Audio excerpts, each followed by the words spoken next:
ព្រះពោធិសត្វភាគទី3ទុតន្តបិដកខត្តកនិកាយពុទ្ធវង្សទីបង្កពុទ្ធវង្សទី1បិដក77ទំព័រ42-43ក្អមដែលមានទឹកពេញបុគ្គលណាមួយផ្កាប់ចុះចាក់មិនឲ្យសល់ទឹកក៏មិនដក់នៅក្នុងក្អមនោះយ៉ាងណាអ្នកបើឃើញពួកស្មោមមកទោះថោកទាបខ្ពង់ពោះឬមធ្យមចូលឲ្យទៀនកុំឲ្យសេះសល់ឲ្យដូចជាក្អមដែលផ្កាប់យ៉ាងនោះឯងសត្វចាមរីកាលឃើញរោមកន្ទុយជំពាក់នឹងរបស់អ្វីមួយស៊ូស្លាប់ក្នុងទីនោះមិនព្រមផ្ដាច់កន្ទុយចោលឡើយយ៉ាងណាមិញអ្នកចូលបំពេញនៅសិលទាំងឡាយក្នុងភូមិទាំង4ចូលរក្សាសិលសពកាលឲ្យដូចជាសត្វចាមរីរក្សានៅរោមកន្ទុយយ៉ាងនោះចោះសតន្តបិដកខត្តកនិកាយពុទ្ធវង្សទីបង្កពុទ្ធវង្សទី1បិដក77ទំព័រ44បរោះការជាប់នៅក្នុងគុកអស់កាលយូរត្រូវសេចក្តីទុក្ខបៀតបៀនហើយរមែងមិនញ៉ាំងសេចក្តីត្រេកអរឲ្យកើតឡើងក្នុងគុកនោះទេរមែងស្វែងរកការរួចចាកគុកនោះយ៉ាងណាអ្នកចូលឃើញនៅភពទាំងអស់ដូចជាគុកចោះចូលបែរមុខទៅរកនេក្ខមៈដើម្បីរួចចាកភពក៏យ៉ាងនោះដែរពីខោការប្រព្រឹត្តបណ្ឌបាតមិនរំលងនៅត្រកូលទាំងឡាយទោះថោកទាបខ្ពង់ខ្ពស់ឬមធ្យមរមែងបានចង្ហាន់លមុំយ៉ាងអត្តភាពឲ្យប្រព្រឹត្តទៅយ៉ាងណាអ្នកបើសាកសួរអ្នកប្រាជ្ញសត្វកាលនឹងដល់នៅបញ្ញាបារមីហើយបានសម្រេចសម្ពោធិញ្ញាណមិនខានក៏យ៉ាងនោះដែរសូតន្តបិដកខត្តកនិកាយពុទ្ធវង្សទីបង្កពុទ្ធវង្សទី1បិដក77ទំព័រ45-46សត្វសីហៈជាស្ដេចមរកមានព្យាយាមមិនរុញរាមានចិត្តផ្គូផ្គងសពកាលក្នុងការអង្គុយឈរដើរយ៉ាងណាអ្នកចូលផ្គូផ្គងព្យាយាមឲ្យមាំមួនក្នុងភពទាំងពួងយ៉ាងនោះចុះលុះដល់នៅវិរិយបារមីហើយនឹងបានសម្រេចសម្ពោធិញ្ញាណមិនខានឡើយធម្មតាផែនដីរមែងអត់ទ្រាំចំពោះវត្ថុទាំងពួងទោះស្អាតក្តីមិនស្អាតក្តីដែលគេដាក់ចោលហើយរមែងមិនធ្វើនៅសេចក្តីថ្នាំងថ្នាក់និងសេចក្តីត្រេកអរឡើយយ៉ាងណាអ្នកក៏គួរអត់ទ្រាំនៅការរាប់អាននិងការមើលងាយរបស់ពួកជនទាំងពួងក៏យ៉ាងនោះដែរលុះដល់នៅខន្តីបារមីហើយនឹងបានសម្រេចសម្ពោធិញ្ញាណមិនខានឡើយសូតន្តបិដកខត្តកនិកាយពុទ្ធវង្សទីបង្កពុទ្ធវង្សទី1បិដក77ទំព័រ47-48ធម្មតាផ្កាយព្រឹកជីជញ្ជីងរបស់លោកព្រមទាំងទេវលោករមែងមិនឃ្លាតចាកផ្លូវក្នុងរដូវភ្លៀងឬហេមន្តរដូវឡើយយ៉ាងណាអ្នកកុំឃ្លាតចាកផ្លូវនៃសច្ចៈទាំងឡាយក៏យ៉ាងនោះដែរលុះដល់នៅសច្ចៈបារមីហើយនឹងបានសម្រេចសម្ពោធិញ្ញាណមិនខានឡើយភ្នំថ្មឥតកក្រើកតាំងនៅសុបមិនរញ្ជួយដោយខ្យល់ដ៏ខ្លាំងក្លារមែងតាំងនៅក្នុងទីរបស់ខ្លួនដដែលយ៉ាងណាអ្នកចូលគុំមកកំរើកក្នុងអធិដ្ឋានបារមីសពកាលក៏យ៉ាងនោះដែរលុះដល់នៅអធិដ្ឋានបារមីហើយនឹងបានសម្រេចសម្ពោធិញ្ញាណមិនខានឡើយសតន្តបិដកខត្តកនិកាយពុទ្ធវង្សទីបង្កពុទ្ធវង្សទី1បិដក77ទំព័រ49ធម្មតាទឹករមែងផ្សព្វផ្សាយត្រជាស្មើចំពោះជនទាំងល្អទាំងអាក្រក់រមែងកំចាត់បងនៅធូលីនិងមន្ទិលយ៉ាងណាអ្នកចូលចម្រើនមេត្តាឲ្យស្មើចំពោះមិត្តនិងសត្រូវក៏យ៉ាងនោះដែរលុះដល់នឹងមេត្តាបារមីហើយនឹងបានសម្រេចសម្ពោធិញ្ញាណមិនខានឡើយធម្មតាផែនដីតែងប្រងើយកន្តើយចំពោះវត្ថុមិនស្អាតក្តីស្អាតក្តីដែលគេដាក់ចុះហើយតែងវិចារសេចក្តីក្រោធនិងសេចក្តីត្រេកអរចំពោះវត្ថុទាំងនោះយ៉ាងណាអ្នកចូលធ្វើខ្លួនឲ្យដូចជាជញ្ជីងចំពោះសុខនិងទុក្ខសពកាលក៏យ៉ាងនោះដែរលុះដល់នៅឧបេក្ខាបារមីហើយនឹងបានសម្រេចសម្ពោធិញ្ញាណពុំខាន1ចលពោធិជាដកបិដកលេខ59ទំព័រ174 176និងអដ្ឋកថាសម្ដេចព្រះភគវាការដែលព្រះអង្គទ្រង់គង់ប្រថាប់នៅនាព្រះជេតពនមហាវិហារព្រះអង្គបានប្ររពនៅភិក្ខុមួយអង្គដែលច្រើនទៅដោយសេចក្តីក្រោធទ្រង់បានត្រាស់នៅព្រះធម៌ទេសនានេះថាយោតេអ៊ីម៉ាំងវិសាលខੰងដូច្នេះជាដើម បានលើថាភិក្ខុអង្គនោះសំបីបួសនៅក្នុងព្រះពុទ្ធសាសនាដែលជាសាសនានាំសត្វចិញ្ចាទុកក៏មិនអាចដើម្បីនឹងគ្របសង្កត់នៅសេចក្តីក្រោធបាន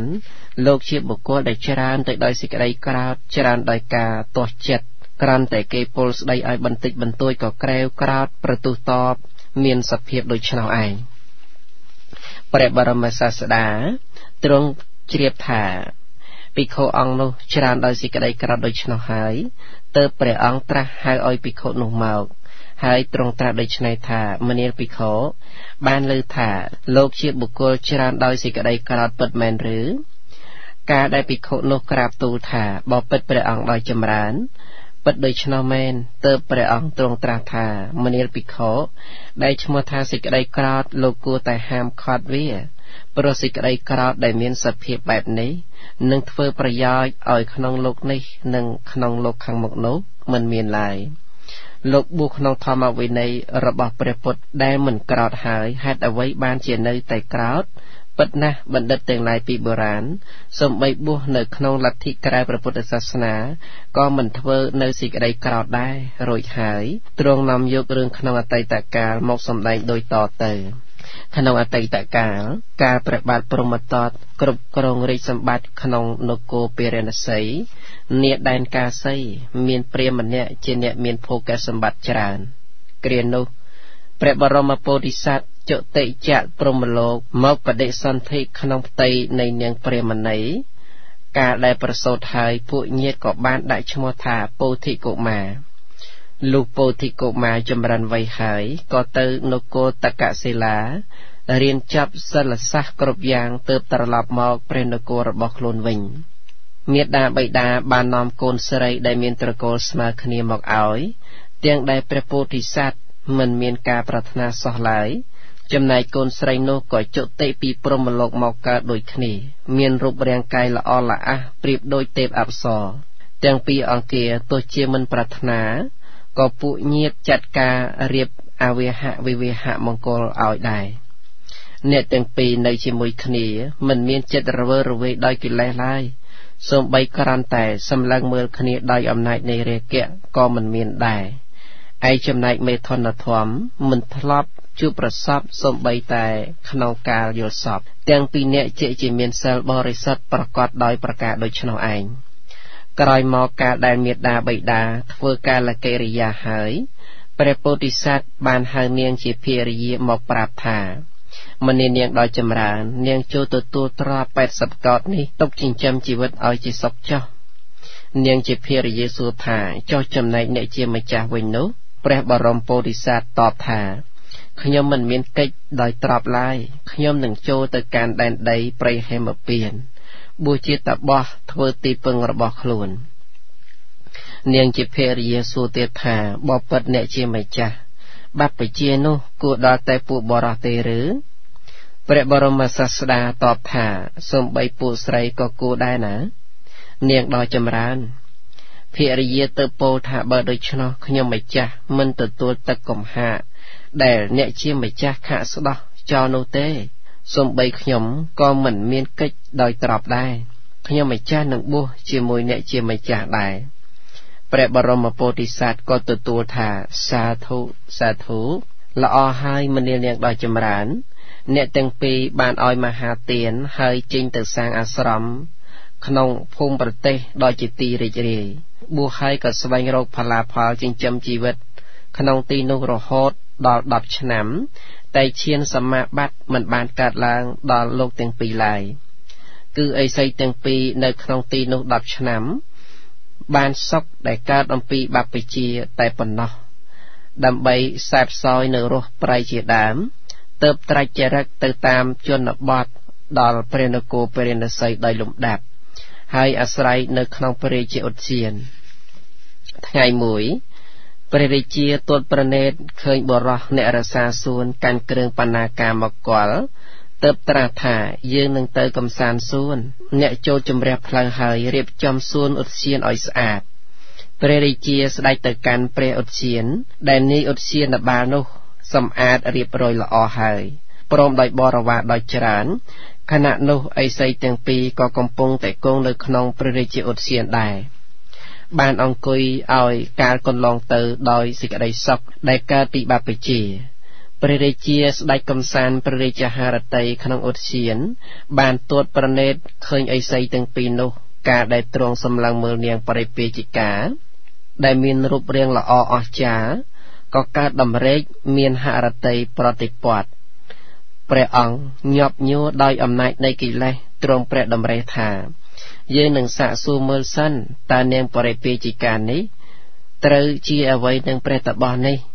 រួចហើយទ្រង់ក៏ចូលទៅរកព្រះបរមពោធិសត្វត្រាស់សួរថាបពិតបព្វជិតនាងបរិពាជិកានេះត្រូវជាអ្វីជាមួយនឹងលោកព្រះតបោះតបថាមហាបពិតមិនមានជាអ្វីនឹងគ្នាទេគ្រាន់តែបួសជាមួយគ្នាតែប៉ុណ្ណោះប៉ុន្តែការដែលនៅពីក្រហោះនាងគឺជាភរិយារបស់អាត្មាភាពព្រះរាជាទ្រង់ព្រះសណ្ដាប់ដូច្នោះហើយទ្រង់ព្រះតម្រេះថានាងនេះមិនមានជាអ្វីនឹងព្រះតបោះនេះឡើយតែជាភរិយាគ្រាដែលនៅពីក្រហោះដូច្នេះកាលបើយើងនឹងនាំយកនាងនេះទៅដោយកម្លាំងនៃភាពជាធំរបស់យើង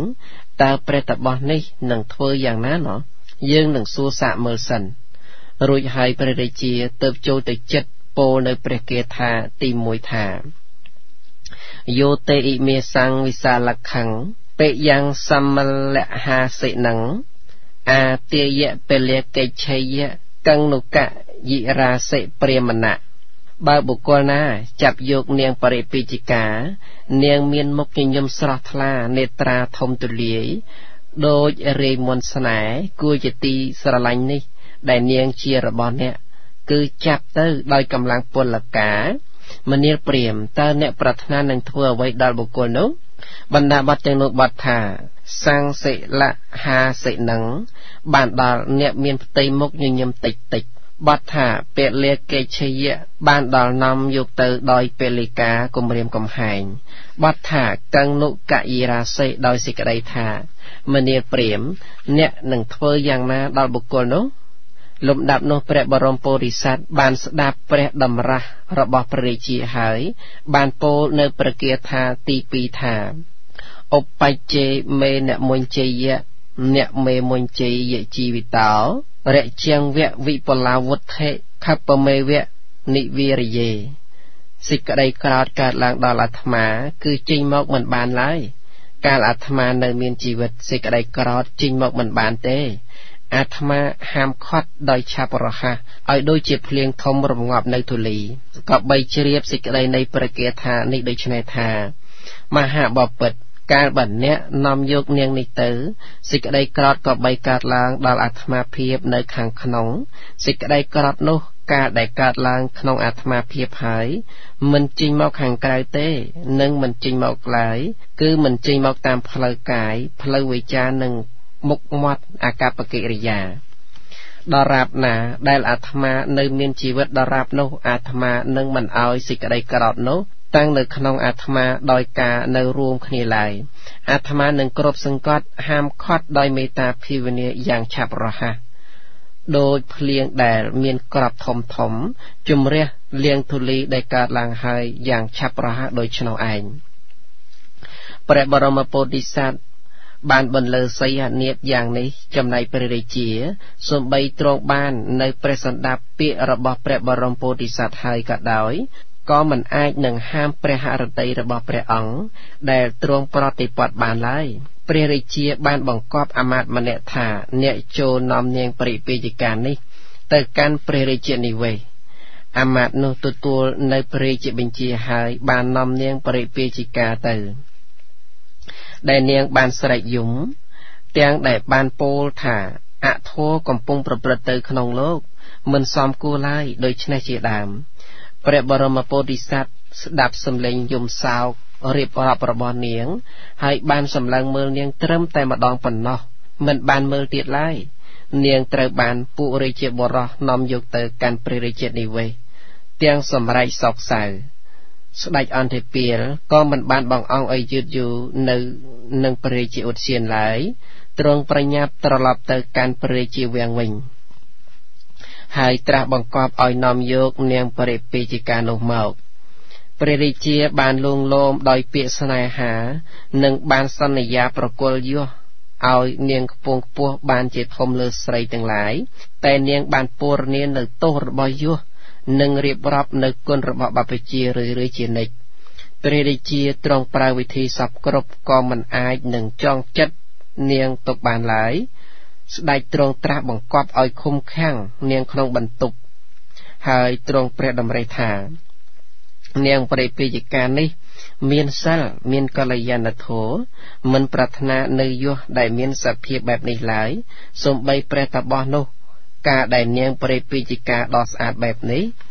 ត្រូវចាប់បង្ខំយកមកក៏មិនបានសម្លឹងមើលដោយសេចក្តីក្រោធដែរប៉ុន្តែធម្មតាបព្វជិតរមែងមានមាយាច្រើនប្រកបអ្វីឡើងដើម្បីធ្វើឲ្យយើងវិនិច្ឆ័យក៏មិនដឹងយើងនឹងទៅមើលឲ្យដឹងសិនថាលោកកំពុងធ្វើអ្វីទ្រង់ព្រះតម្រិះដូច្នេះហើយក៏មិនអាចនៅយូរបានឡើយស្ដេចប្រញាប់យាងទៅព្រះរាជាឧទ្យានចំណែកព្រះបរមពោធិសត្វកំពុងតែគង់នៅដេចីវរព្រះរាជាព្រមដោយបរិវារតិចតួចទ្រង់ចូលទៅស្ងាត់មិនឲ្យឮសំឡេងព្រះបាទឡើយព្រះបរមពោធិសត្វមិនបានសម្លឹងមើលព្រះរាជាចេះតែដេចីវរជាបន្តទៅ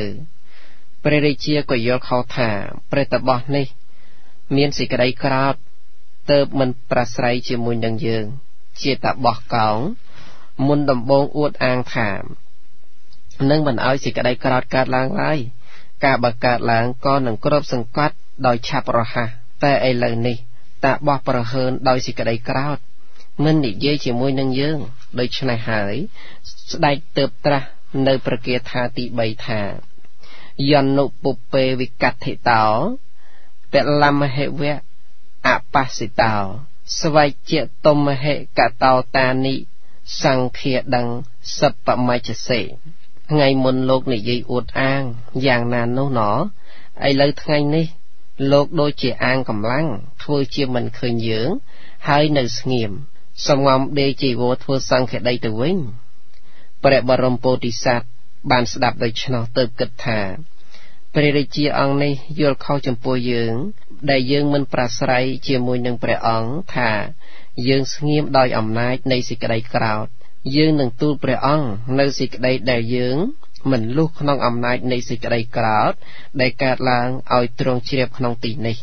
ហើយបានសម្ដែងនៅព្រះគាថាទី4ថាឧបច្ចិមេអ្នកមុញចិត្តថាអ្នកមេមុញចិត្តថាជីវិតោរជាងវៈវិបលាវុទ្ធិខបមេវៈនិវិរយឹង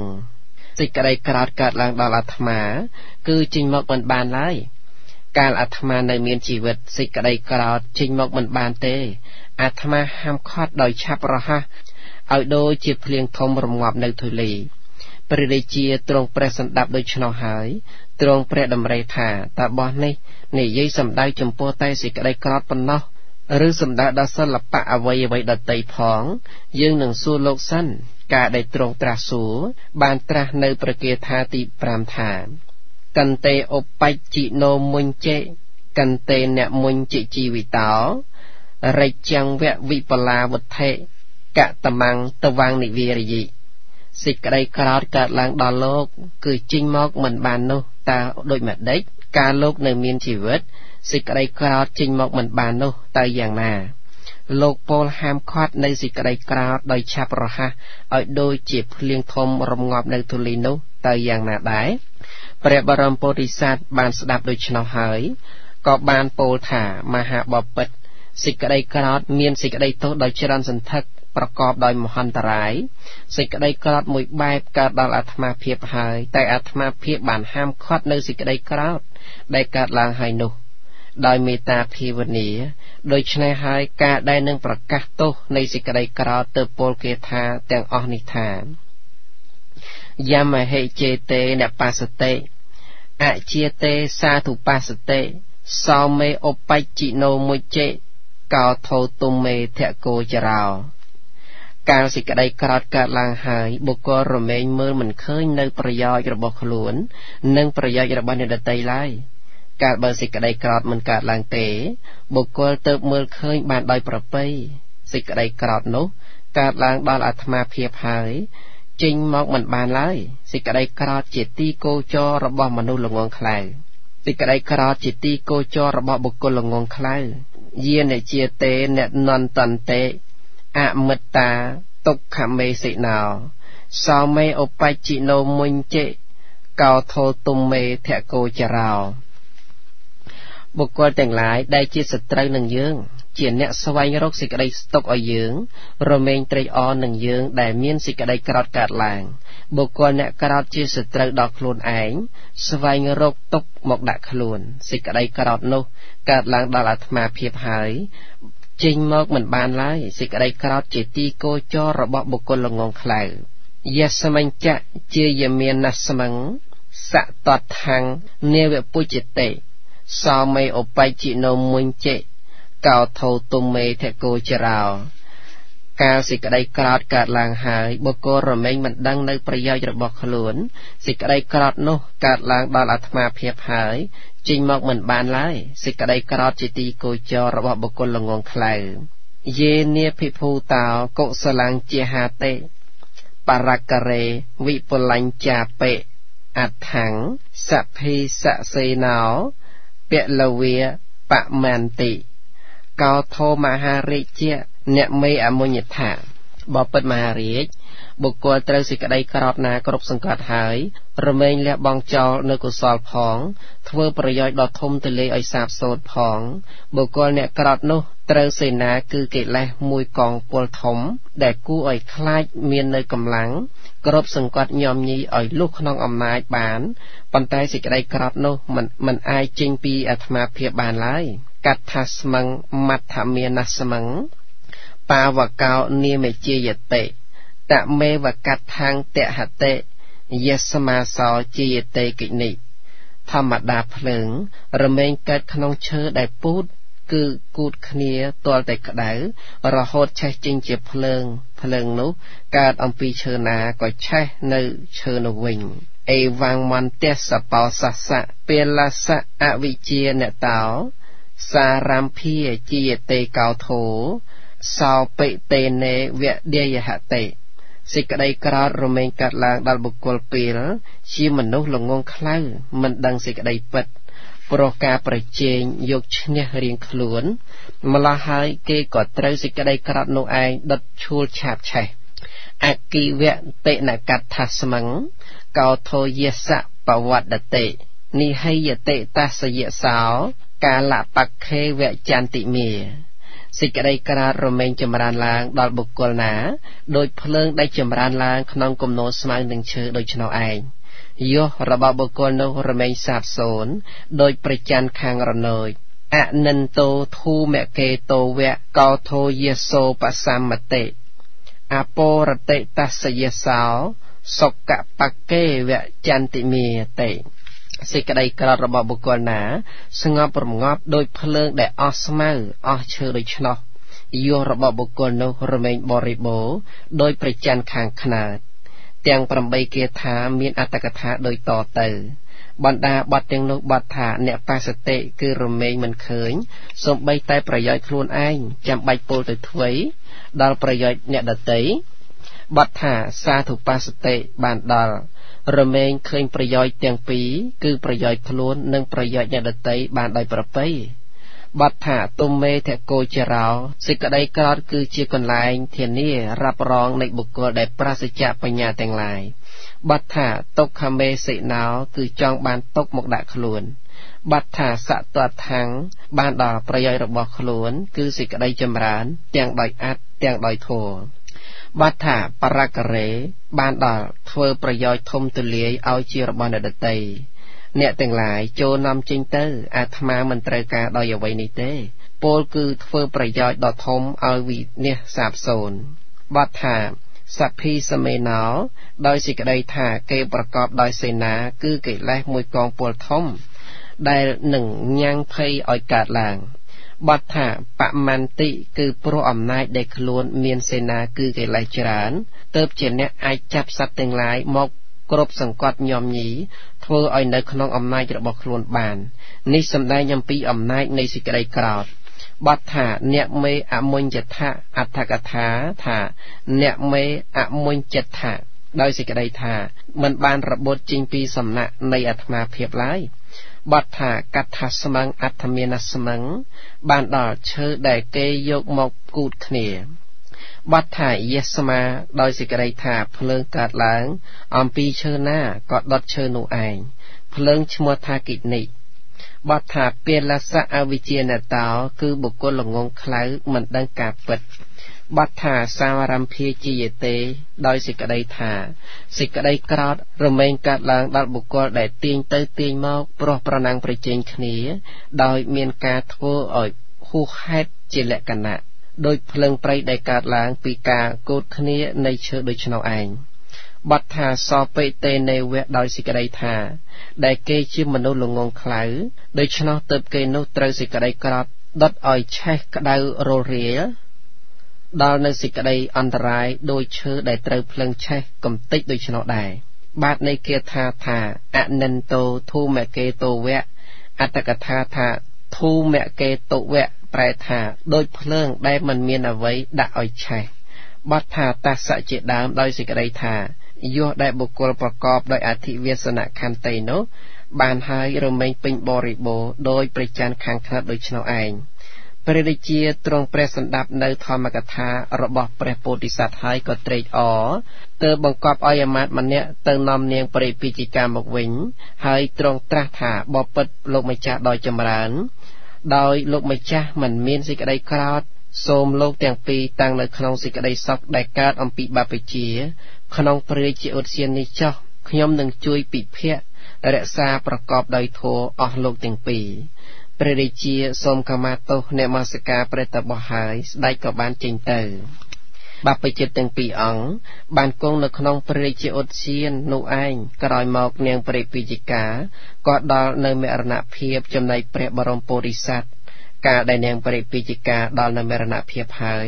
ក៏ចូលទៅកាន់ដែនដីនៃព្រះហេមពានធ្វើអភិញ្ញានិងសមាបត្តិឲ្យកើតចម្រើនព្រហ្មវិហារធម៌4ហើយទៅកាន់ព្រហ្មលោក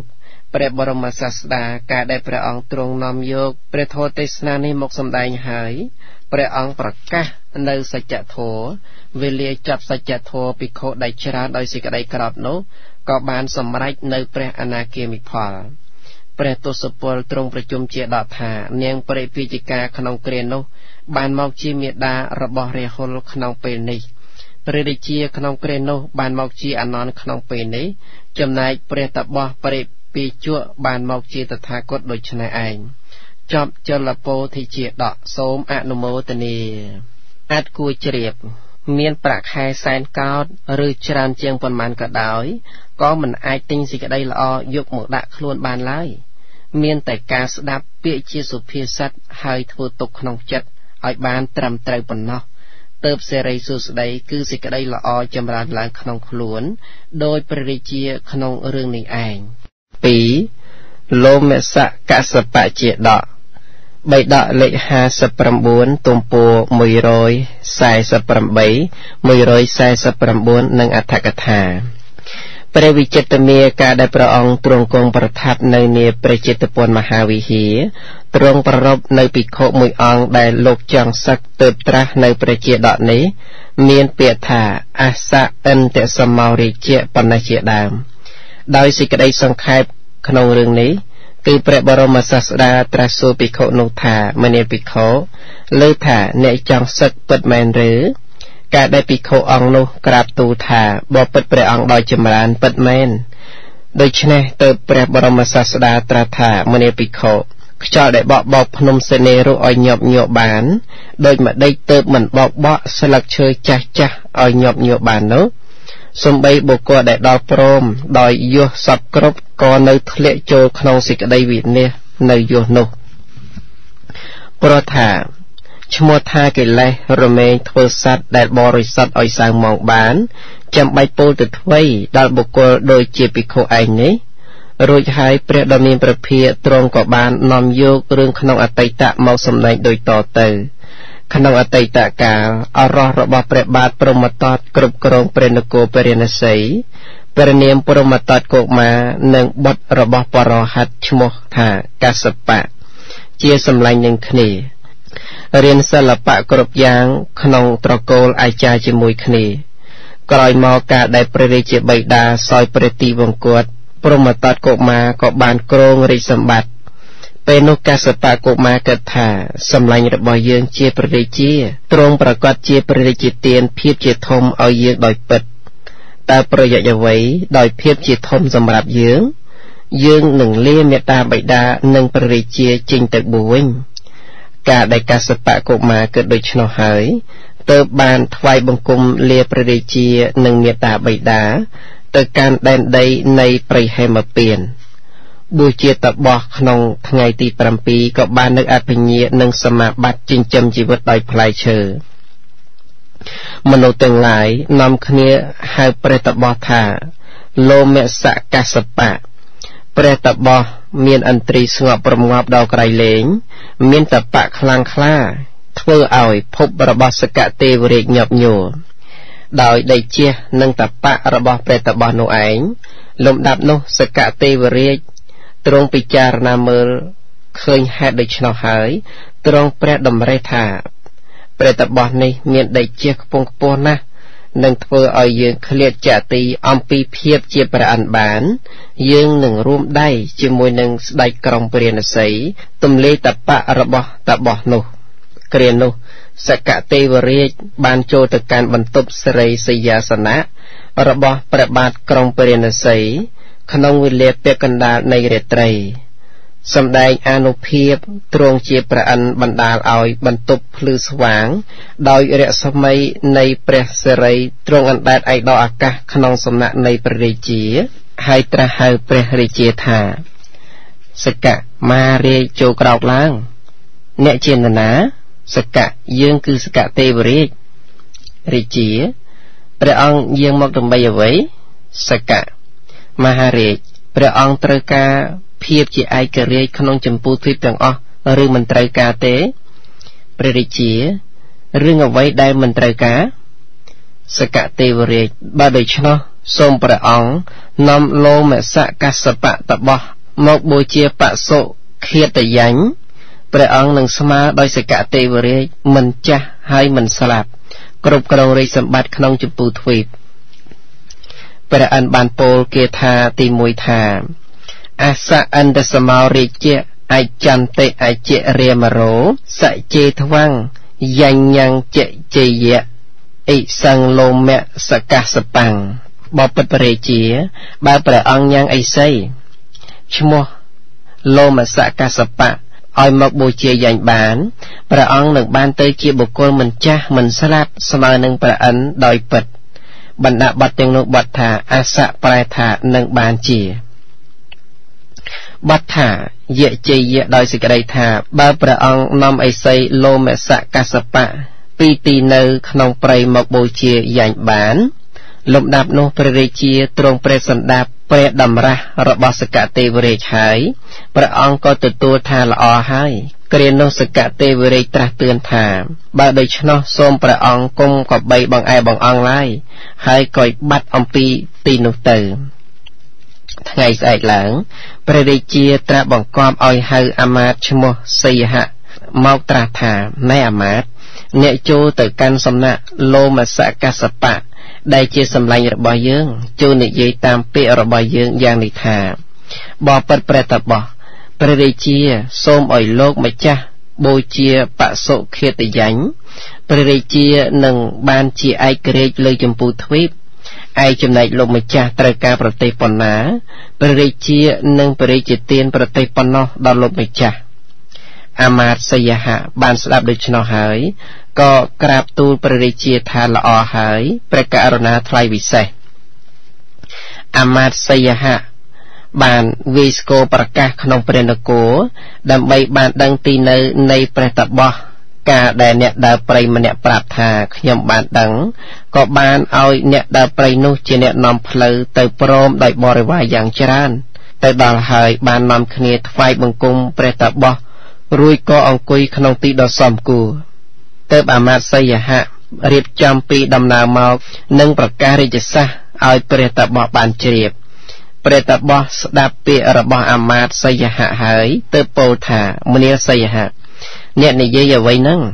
ការដែលព្រះតបោះពោលពាក្យបដិសេធបានពោល4គាថាដូចនេះសសមុត្តបរិយាយ៉ាងមហិង្សាកៈរគុណលាំងអ្នកអិជេសហនិន្ទាយៈអេវង្សយហវិជានហេអាត្មាមិនប្រាថ្នានៅផែនដីដែលមានសមុទ្រព័ទ្ធជុំវិញដូចជាកណ្ដុរក្នុងសាគរព្រមដោយពាក្យទេដៀលទេមនាសយហៈអ្នកចូលដឹងយ៉ាងនេះចុះធិរដ្ឋុតាំងយៈសលាភៀងខណៈលាភៀងចព្រាមណៈយាវុតិវិនិបាតេនៈអធម្មចរណេនវេមនាលព្រាមការប្រព្រឹត្តចិញ្ចឹមជីវិតណាដោយកិរិយាបំផ្លាញជីវិតគេឬដោយការប្រព្រឹត្តមិនត្រូវតាមធម៌មុខគួរឲ្យតេះដៀលនៅការបានយុះនិងការបាននៅទ្រព្យនិងការបាននៅទ្រព្យដោយការប្រព្រឹត្តនោះអបិជេបតមេទាយៈអនាគេរោបរិបជេសាយេវៈជីវិកាសយោយាចាធម្មេអ្នកអេសនាបុគ្គលបួសនិមន្តដើរបណ្ឌបាតការចិញ្ចឹមជីវិតនោះប្រសើរជាងការស្វែងរកខុសធម៌អបិជេបតមេទាយៈអនាគេរោបរិបជេ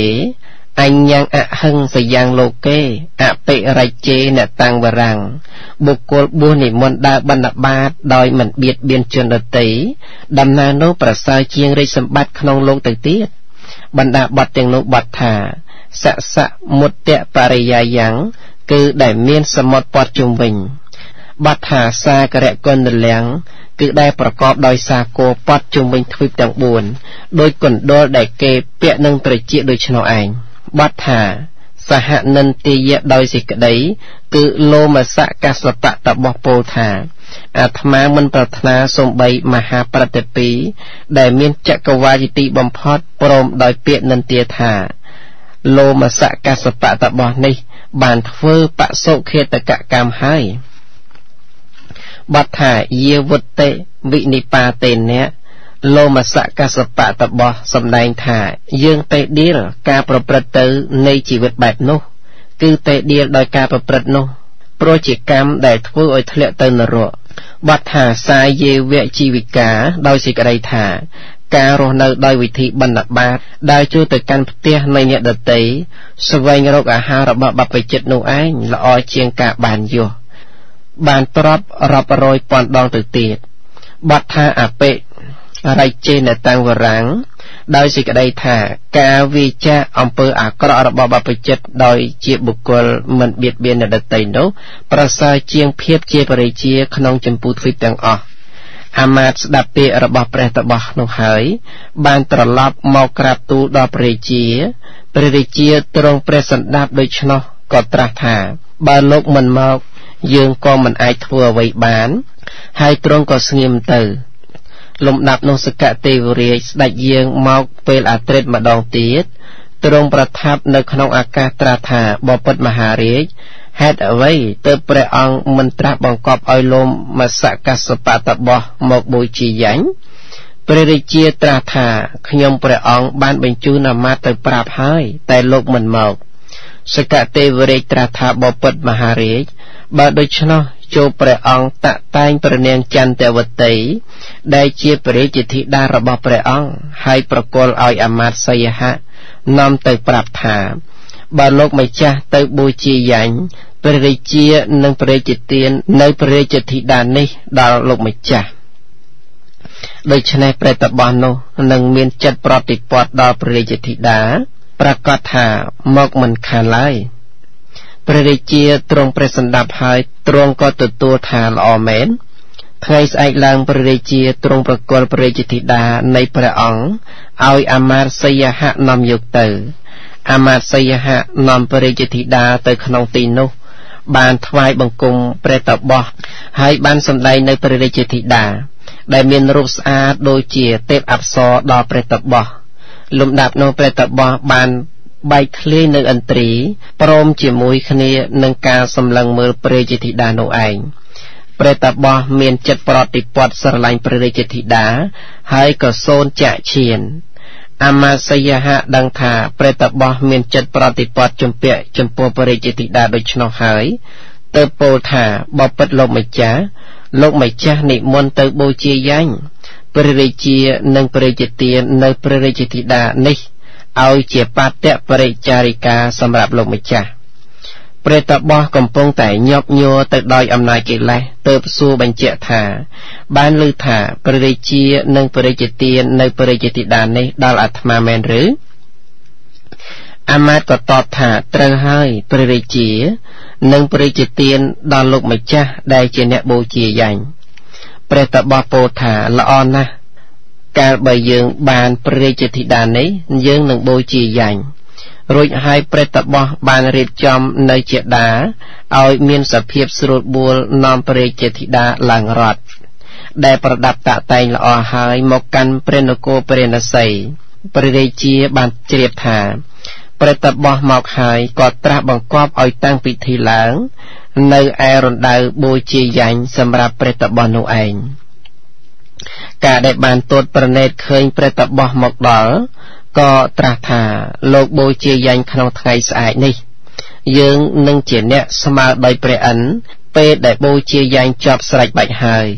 យើងនឹងប្រគល់ធីតាដល់លោកលោមសកសបតបោះបានទទួលថាល្អហើយមហារាជលុះវេលាថ្ងៃប្រពៃពិធីមកដល់ព្រះរាជាបាននាំព្រះតបោះទៅកាន់រណ្ដៅបូជាយ៉ាញ់ព្រមជាមួយព្រះនាងចន្ទវតីក្នុងរណ្ដៅនោះមានសត្វតែសត្វជើង4ដូចជាដំរីសេះគោជាដើមតាំងទុកតាមលំដាប់ព្រះតបោះផ្ដើមនឹងសម្លាប់សត្វទាំងនោះដើម្បីបូជាយ៉ាញ់ឯមហាជនដែលមកប្រជុំគ្នាក្នុងទីនោះឃើញដូច្នោះក៏ពោលថាណែលោមសកសបៈកម្មនេះមិនសមគួរដល់លោកទេលោកធ្វើយ៉ាងនេះដើម្បីអ្វីមហាជនមានកាយយំសោកហើយនាំគ្នាពោលនៅគាថា2គាថាពលាំងចន្ទោពលាំងសូរិយោពលាំងសមណៈព្រាមណាពលាំងវេលាសមុទ្ទេសៈពលិតិពលៈមិទ្ធយោព្រះច័ន្ទមានកម្លាំងព្រះអាទិត្យមានកម្លាំងពួកសមណៈព្រាមមានកម្លាំងជ្រាំងសមុទ្រមានកម្លាំងឯពួកស្រីមានកម្លាំងដល់ក្រៃលែងជាងកម្លាំងនោះទៅទៀតយថាឧកតបាំងសន្តាំងអិសង្ឃលោមៈសកសបាំងបិតោអត្ថាយចន្ទវតីរាជាបិយ៉ាងអយាជាយិដូចជាព្រះរាជធីតាឈ្មោះចន្ទវតីបានញ៉ាំងឥសីឈ្មោះលោមសកសបៈដែលមានតបៈដ៏ខ្ពង់ខ្ពស់ឲ្យមកធ្វើយ៉ាញ់ឈ្មោះវាបច្ចយៈគឺបូជាដោយការសម្លាប់សត្វចិញ្ចឹមដើម្បីប្រយោជន៍ដល់ព្រះបិតាបណ្ដាបទទាំងនោះបទថាពលាំងចន្ទោពលាំងសូរិយោដោយសេចក្តីថាក្នុងការកម្ចាត់នៅភាពងងឹត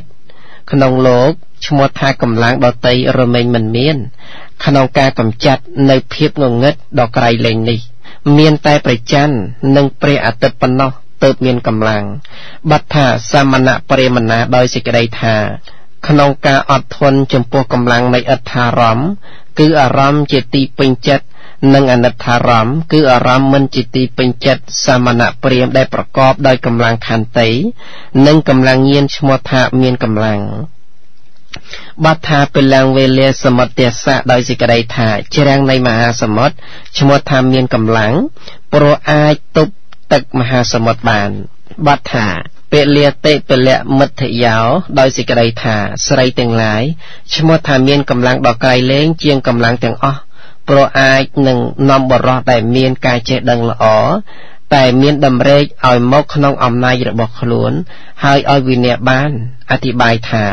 មានតែកម្លាំងនៃស្ត្រីប៉ុណ្ណោះដែលខ្លាំងជាងកម្លាំងទាំងអស់សព្ទថាយថាដូចគ្នានឹងយស្មាប្រែថាប្រហែលណាបទថាបិតោអត្ថាយៈគឺដើម្បីប្រយោជន៍នៃសេចក្តីចម្រើនដល់ព្រះរាជបិតាសេចក្តីនៃព្រះគាថាគឺមហាជនចង់បញ្ជាក់ថាព្រោះព្រះនាងចន្ទវតីនេះបានធ្វើលោមសកសបៈជាអ្នកមានតបៈខ្លាំងក្លាជាមហាឥសីព្រោះជាអ្នកស្វែងរកគុណទាំងឡាយមានសីលគុណជាដើមឲ្យទៅជាអ្នកមិនមានសិលឲ្យមកបូជាវាជាបិយៈគឺយ៉ាញ់ដើម្បីប្រយោជន៍ដល់ព្រះរាជបិតាបានដូច្នោះចំណុចនេះបណ្ឌិតក៏បីជ្រាបថាស្រីមានកម្លាំងក្រៃលែងជាងកម្លាំងទាំងឡាយ ខណៈនោះលោមសកសបតបោះលើកព្រះខ័ណ្ឌកែវឡើងដោយគិតថានឹងកាត់កដំរីមង្គលដើម្បីបូជាយ៉ាញ់ដំរីឃើញដូច្នោះក៏តក់ស្រុតខ្លាចចំពោះមរណភ័យទើបស្រែកដោយសំឡេងខ្លាំងសំបីពួកសត្វក្រៅអំពីនេះបានឮសម្រែករបស់ដំរីមង្គលនោះក៏នាំគ្នាតក់ស្លុតខ្លាចមរណភ័យហើយបានស្រែកលន់ត្រហឹងឯចំណែកមហាជនក៏ស្រែកព្រមគ្នាផងដែរព្រះតបោះបានឮសម្រែកកងរំពងដូច្នោះក៏ស្លុតចិត្តសម្លឹងមើលជាដើមរបស់ខ្លួនលំដាប់នោះជាដាពុកមាត់ពុកចង្ការរោមក្លៀករោមទ្រូងបានប្រកាសដល់ព្រះតបោះនោះព្រះតបោះមានការក្តៅក្រហាយចិត្តគិតថាយើងបានធ្វើកម្មលាមកមិនសមគួរឡើយការដែលនឹងប្រកាសសេចក្តីស្លុតចិត្តរបស់ខ្លួនព្រះតបោះបានពោលព្រះគាថាទី8ថាតាំងលោភៈបកតាំងកម្មੰកកុតាំងកាមហេតុកាំងតាសមូលੰកវេសិសੰឆេជាងរាកាំងសពន្ធនាំងអំពើដែលធ្វើដោយសេចក្តីលោភនោះជាអំពើក្តៅក្រហាយមានកាមជាហេតុអាត្មានឹងស្វែងរកឫសនៃអំពើនោះនឹងកាត់នៅរាគៈព្រមទាំងចំណងក៏បីជ្រាបសេចក្តីនៃព្រះគាថានោះថាបបិទ្ធព្រះរាជាធំអំពើណាដែលអាត្មាធ្វើដោយលោភៈចំពោះនាងចន្ទវតីអំពើនោះមានកាមជាហេតុជាអំពើលាមកក្តៅក្រហាយមានវិបាកខ្លាំងក្លាអាត្មាភាពនឹងស្វែងរកឫសគល់ពោលគឺអាយុនិសបមនសិការៈនៃអំពើនោះសំគួរហើយអាត្មាភាពនឹងដកដាលគឺបញ្ញាចេញមកកាត់នៅរាគៈព្រមទាំងចំណងគឺសុភនិមិត្តលំដាប់នោះព្រះរាជាបានត្រាស់ទៅរកព្រះតបោះថាណែសម្លាញ់កុំខ្លាចអ្វីឡើយយើងនឹងឲ្យនាងចន្ទវតីនឹងកែវកង7ប្រការដល់អ្នកក្នុងកាលឥឡូវនេះអ្នកចូលបូជាយ៉ាញ់ចុះព្រះតបោះបានស្ដាប់ហើយទើបពោលតបថាបបិទ្ធមហារាជអាត្មាមិនត្រូវការដោយកិលេសនេះឡើយព្រះតបោះបានពោលព្រះគាថាទី9ជាព្រះគាថាចុងក្រោយថាធិរដ្ឋកាមេសុពហុបិលោកេតបោវៈសយោកាមគុណេហិរិជៈតបោករិសាមិបហាយកាមេតវេវរដ្ឋังចន្ទវតីចហោតោតិមុខគួរឲ្យតេដៀលនៅកាមទាំងឡាយដោយច្រើនក្រៃលែងក្នុងលោកបបិទ្ធព្រះរាជាការព្យាយាមប្រព្រឹត្តបៈដុតបំផ្លាញនៅកិលេសប្រសើរបំផុតជាងកាមគុណទាំងឡាយអាត្មានឹងលះបង់នៅកាមទាំងឡាយហើយប្រព្រឹត្តបៈដុតបំផ្លាញកិលេសចំណែកដែនដីនិងព្រះនាងចន្ទវតី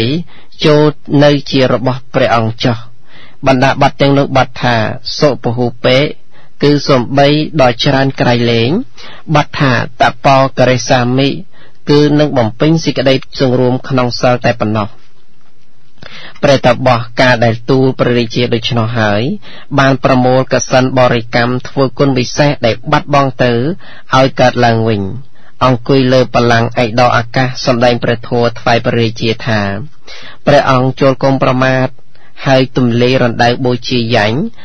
ឲ្យអភ័យទានដល់មហាជននិងពពួកសត្វការព្រះរាជានៅតែអង្វរកព្រះតបោះក៏បានហោះទៅកាន់ទីកន្លែងរបស់ខ្លួនចម្រើនព្រហ្មវិហារធម៌រហូតអស់ជីវិតទៅកាន់ព្រហ្មលោកព្រះបរមសាស្តាការដែលព្រះអង្គទ្រង់បាននាំ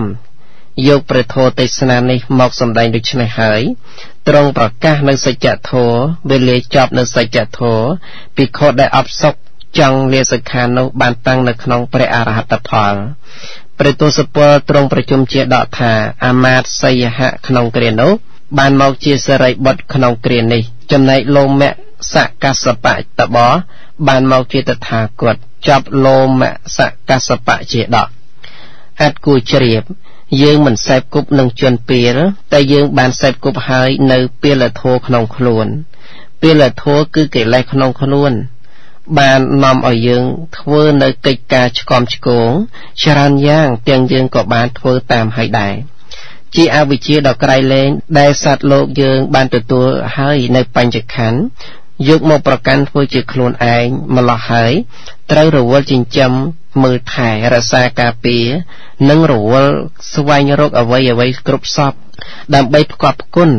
ទាំងដែលបញ្ចខណ្ឌនេះ ជាអ្នកសម្លាប់យើងទៀតផង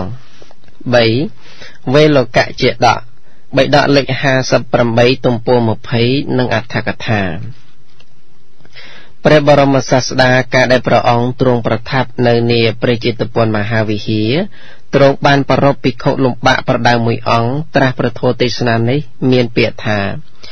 យោអត្តកាមសៈជាដើម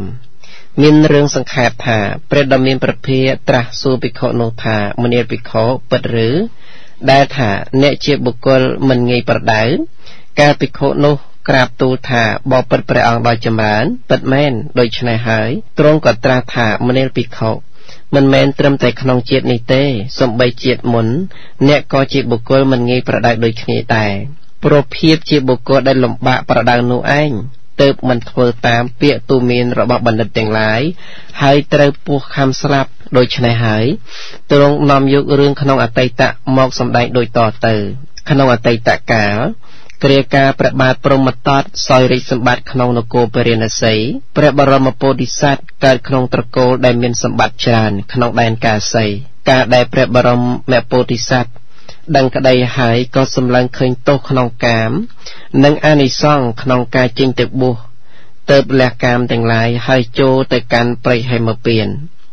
បួសជាតបោះបំពេញកសិនបរិកម្មធ្វើអភិញ្ញា5និងសមាបត្តិ8ឲ្យកើតហើយស្ថិតនៅក្នុងសេចក្តីសុខដែលកើតអំពីឈានលោកការក្រោយមកក៏បានតបោះជាបរិវារយ៉ាងច្រើនរហូតដល់500អង្គកាលនោះមានកូនអាសេរពឹសមួយវាទៅតាមធម្មតារបស់ខ្លួនរហូតដល់អាស្រមបទរបស់តបោះមួយអង្គ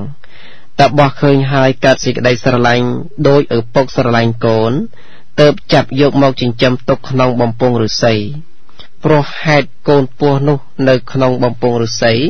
តបោះទាំងឡាយទើបឲ្យឈ្មោះថាវេលោកៈ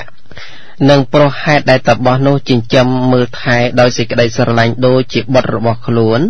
តបោះទាំងឡាយនោះក៏ហៅតបោះដែលចិញ្ចឹមកូនពស់នោះឯងថាវេលោកៈបិតា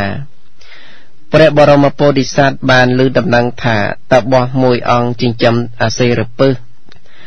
ទើបហៅមកសួរថាបានឮថាលោកចិញ្ចឹមអាសេរពឹសពិតមែនឬការដែលតបោះអង្គនោះតបថាពិតមែនព្រះបរមពោធិសត្វក៏ពោលដាស់តឿនថាដែលឈ្មោះថាអាសេរពឹសទុកចិត្តមិនបានឡើយលោកគុំចិញ្ចឹមវាទុកតទៅទៀតតបោះតបថាបបិទ្ធលោកអាចារ្យវាដូចជាកូនរបស់ខ្ញុំព្រះករុណាទៅហើយខ្ញុំព្រះករុណាមិនអាចប្រត់ពីវាបានទេព្រះបរមពោធិសត្វដាស់តឿនជាច្រើនលើកដោយរំលឹកថាលោកនឹងដល់នៅសេចក្តីស្លាប់បើលោកចេះតែចិត្តដិតនឹងវាតបោះនោះមិនជឿពាក្យទូមានរបស់ព្រះបរមពោធិសត្វឡើយហើយក៏មិនបានលែងចោលនៅអាសេរពឹសនោះដែរប៉ុន្មានថ្ងៃក្រោយមកតបោះទាំងអស់នាំគ្នាទៅរកផល្លាផលការដែលទៅដល់ហើយក៏ឃើញថាផល្លាផលរកបានដោយងាយហើយក៏សម្រាកនៅក្នុងទីនោះ 2-3 ថ្ងៃសូម្បីតបោះវេលោកៈបិតាក៏បានចេញទៅរួមជាមួយនឹងពួកតបោះទាំងនោះដែរដោយឲ្យអាសេរពឹសដេកក្នុងបំពង់ឫស្សីបិទមាត់បំពង់ស្រួលបួលហើយទៅកន្លងទៅ 2-3 ថ្ងៃទើបត្រឡប់មកជាមួយគ្នាដោយគិតថាយើងនឹងឲ្យអាហារដល់វេលោកៈបើកមាត់បំពង់ឫស្សីហើយពោលថាមកកូនសំឡាញ់កូនប្រកាសជាឃ្លានហើយគ្រាន់តែតបោះវេលោកៈបិតាលោកដៃចូលទៅអាសេរពឹសវាក្រោតប្រអត់អាហារ 2-3 ថ្ងៃហើយខាំដៃដែលលោកចូលទៅនោះធ្វើឲ្យតបោះអស់ជីវិតត្រង់ទីនោះឯងហើយពស់នោះក៏វាចូលព្រៃបាត់ទៅតបោះទាំងឡាយឃើញដូច្នោះក៏ប្រគេនដំណឹងដល់ព្រះបរមពោធិសត្វព្រះបរមពោធិសត្វក៏បានបង្គាប់ឲ្យធ្វើកិច្ចចំពោះសរីរៈនៃតបោះវេលោកៈបិតានោះហើយគង់នៅកណ្ដាលនៃពុទ្ធបោះពោលគេថាដូច្នេះថាយោអដ្ឋកាមសៈហេតានុកបិណោអវៃជមេណោអ្នកករោតិសាសនាំងអេវង្សោនិហតោសេតិវេលោកសៈយថាបិតាតិ បុគ្គលណាការដែលលោកអ្នកប្រាថ្នាសេចក្តីចម្រើនអនុគ្រោះដោយប្រយោជន៍ទូលមានហើយមិនធ្វើតាមពាក្យព្រេនប្រដៅបុគ្គលនោះរមែងដេកស្លាប់ដោយតបោះជាបិតានៃពស់ឈ្មោះវេលកៈដូច្នោះឯងបណ្ដាបទទាំងនោះបទថាអេវង្សោនិហតោសេតេដោយសេចក្តីថាក៏បុគ្គលណាមិនជឿពាក្យទូមានព្រេនប្រដៅរបស់អិសីទាំងឡាយបុគ្គលនោះរមែងដល់នៅសេចក្តីវិនិច្ឆ័យដ៏ក្រៃលែងគឺត្រូវវិបត្តិកំចាត់បងនៅជីវិតដេកស្លាប់ដោយតបោះនេះដែលត្រូវវិបត្តិកំចាត់បងឲ្យដល់នៅភាពហឹមស្អុយដេកស្លាប់ព្រោះអាសេរពឹកដូច្នោះព្រះបរមពុរិស័ទទូមានពួកតបោះទាំងនេះហើយអប់រំព្រមវិហារធម៌ឲ្យចម្រើនលុះដល់អស់ជីវិតក៏ទៅបដិសន្ធិក្នុងព្រហ្មលោកព្រះបរមសាស្តាត្រាស់ថាមនាលភិក្ខុមិនមែនតែក្នុងជាតិនេះទេដែលអ្នកជាបុគ្គលប្រដៅបានដោយលំបាកសំបីក្នុងជាតិមុនអ្នកក៏ជាបុគ្គលប្រដៅបានដោយលំបាកដែរនឹងព្រោះភាពជាបុគ្គលដែលលំបាកប្រដៅនោះឯងទៅដល់នៅភាពហឹមស្អុយព្រោះមាត់អាសេរពឹសជាហេតុការដែលព្រះបរមសាស្តានាំព្រះធម៌ទេសនានេះមកហើយទ្រង់បន្តអនុសន្ធិប្រជុំជាដកថាតបោះវេលោកៈបិតាក្នុងកាលនោះជាភិក្ខុប្រដៅបានដោយលំបាកក្នុងពេលនេះបរិស័ទគឺតបោះផ្សេងទៀតបានមកជាពុទ្ធបរិស័ទឯសាស្តានៃពួកតបោះគឺតថាគតនេះឯងចប់វេលោកៈជាដកសូមអនុមោទនាអាចគួរជ្រាបមហាពុទ្ធរូប4គឺកាមគុណ5ក្តីកិលេសផ្សេងក្តីបីដូចអាសេរពឹសមានសេចក្តីអធិប្បាយដូចតទៅមហាពុទ្ធរូប4គឺធាតុដីធាតុទឹកធាតុភ្លើងនិងធាតុខ្យល់បានដល់រូបកាយនេះឯងដែលយើងខំចិញ្ចឹមមើលថែព្រមទាំងស្រឡាញ់ប៉ុន្តែវាសែងអកតញ្ញូវាត្រឡប់មកខាំយើងឲ្យយើងឈឺដល់នៅទុក្ខវេទនាហើយស្លាប់ដូច្នោះត្រូវរត់ចេញពីវាដោយវិបស្សនាញាណកាមគុណ5គឺរូបសំឡេងក្លិនរសផតថាពៈជាទីត្រេកត្រអាលវាខំអ្នកដែលស្និទ្ធស្នាលនឹងវាឲ្យសោកសៅដំបៅដើមទ្រូងនិងយំស្រែកក្នុងឋាននរកកិលេសមានរាគៈទោសៈជាដើមគឺជាមេពឹសដែលបានជ្រាបចូលដល់ភវង្គចិត្តស្ថិតនៅជាអនុស័យដែលធ្វើឲ្យមនុស្សលោកคล้ายជាអសេរពឹសទាំងដែលមានរូបរាងជាមនុស្ស4សេរិវៈពានិជជាដកបិដកលេខ58ទំព័រ2និងអត្ថកថាព្រះដ៏មានព្រះភិយការដែលទ្រង់ប្រថាប់នៅក្នុងក្រុងសាវត្ថី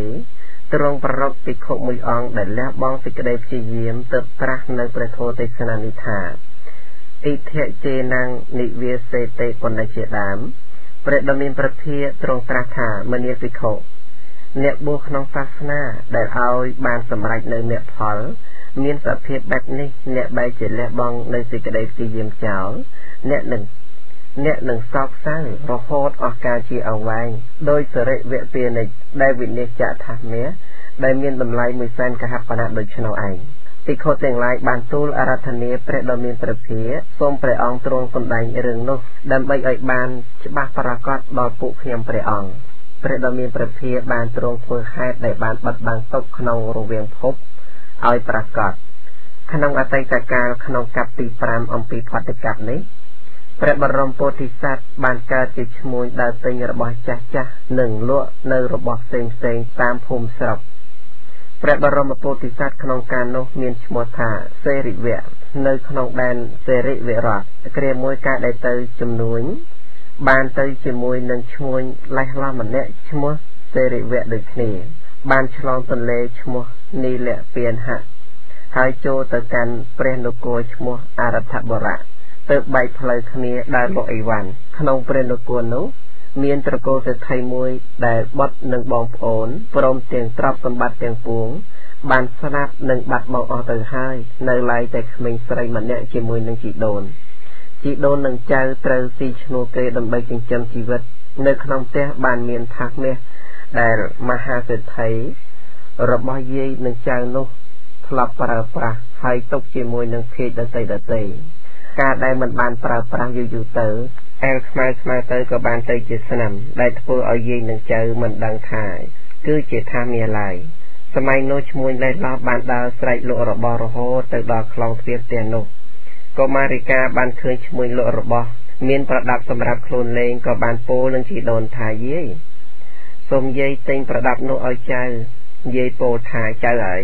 ยืนจีเนกรอบานเอาไว้ตึกสิงใจใส่โปทายยืนเมียนท่านี่ตกเตอก็เหมือนบานเชียประโยชน์ดอยืนได้โจเย่เอาท่านี่โดยกเครื่องประดับเอาใจเย่เติบเอาให้ในเป็นเด็กหมอกหายเอาอย่างคุยเลยอาสนะบานเอาท่าเมียนโนให้โปทายนี้เนโจโยท่านี่ให้เอาเครื่องประดับเอาไว้ดอใจใส่ระบบเนี่ยนี่เล่นพ่อหนาเนี่ยในเป็นเด็กยกใบจับท่านุหายกึศหาเวจิท่าเนี่ยเติบตลอดทักกับยกมาจูโชดทักเนี่ยดังฉบาถาจิมเนี่ยเติบกึศหายืงนึงมันเอาอย่าไว้ดอมันเอาจังในไล่หนึ่งน้ำยกทักในเตอหายโปถาทักในเวียมันเมียนดำไล่เอาไว้เต้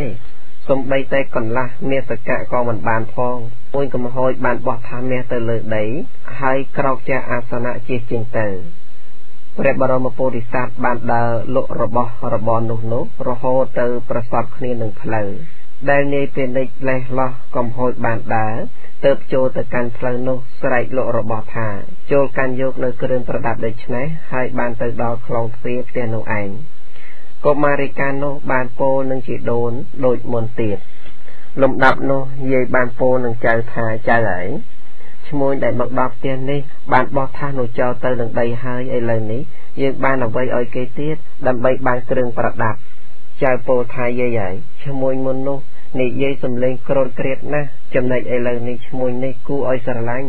นี่เย่โดยสำเร็จต้นพล้นกอดมกแต่ตัวยกมันคานเย่โปธาบาดิชนจะหากอดเมาจะใส่กับบานใส่ให้ในเป็นได้เจ็บพระบรมโพธิสัตว์ลมดับโนเย่หนึ่งเจอบานยกทางเมียนุหมอกดาวพระบรมโพธิสัตว์ได้บานโจหมอกอังกุยขนมเตะ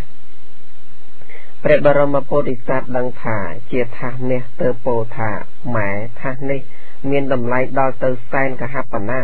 ไอระบอได้เมียนดำไลสมาหนึ่งทางนี้มันเมียนขนมใบระบอกยังบาดไล่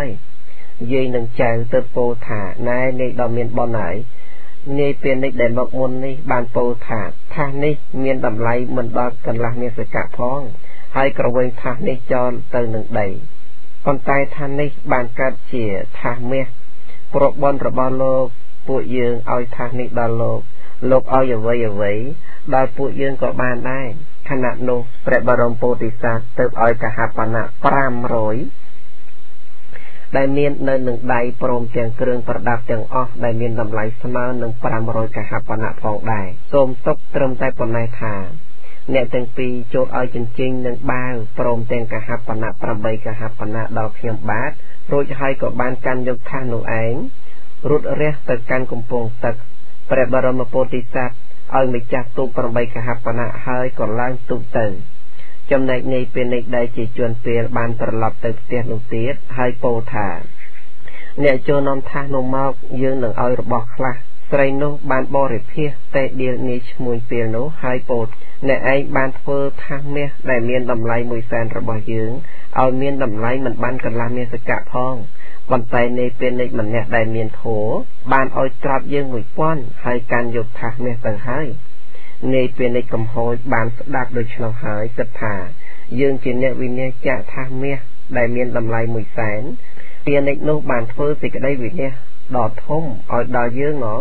รุ่ยให้เป็นในกำหอยกาสิกได้ซอกบะเมียนกำลังมันไอตังสมาร์ไดบานก็ดัวสำรับในหนึ่งใดดังโคลนลางวิงบานจอกะหาปณะได้ในหนึ่งใดโปรมเตียงไอวันเตียงอ้อในหนึ่งมุกเตียนโนเองเจ้าเตียงสมปุตสเลดดการแต่ดองจริงๆถวยเจียดำบองรถตามสนามเชิงพระบรมโพธิสัตว์เติดอกมัดตนเลเคยพระบรมโพธิสัตว์กำปงเตอหายเติบโปถาในไม่จ่าตุกดอยจำรันเนโจตรลับตุกพระบรมโพธิสัตว์หามถากรมตรลับจนเปลี่ยนเจียเป็นในเคยพระบรมโพธิสัตว์เตอหายเกิดสิกได้ซอกดอกคลางคลาหะระเตยกระดาวซาอุดเชียมสระให้จองอาเขตหนึ่งพระบรมโพธิสัตว์ดอลในกาออกชีวิตขนมตีโนเอง នេះជាការចងអាឃាតនឹងព្រះបរមពោធិសត្វនៃព្រះទេវទត្តជាគ្រាដំបូងព្រះបរមពោធិសត្វធ្វើបុណ្យមានទានជាដើមហើយក៏បានទៅតាមយថាកម្មព្រះសម្មាសម្ពុទ្ធការដែលព្រះអង្គត្រាស់នៅព្រះធម៌ទេសនានេះហើយទ្រង់បានត្រាស់សម្ដែងនៅព្រះគាថានេះថាអ៊ីធិជេណੰវិរិយទេសិសទ្ធម្មសនិយមកੰចេរាំងត្វាំងអនុតបេសិសេរិវាយ៉ាងវៈវានិចោតេបើអ្នកធ្វើឲ្យឃ្លាតចាកនៅសតតាបត្តមៈជាគ្រឿងកំណត់នៅព្រះសទ្ធម្មនោះក្នុងព្រះសាសនានេះហើយ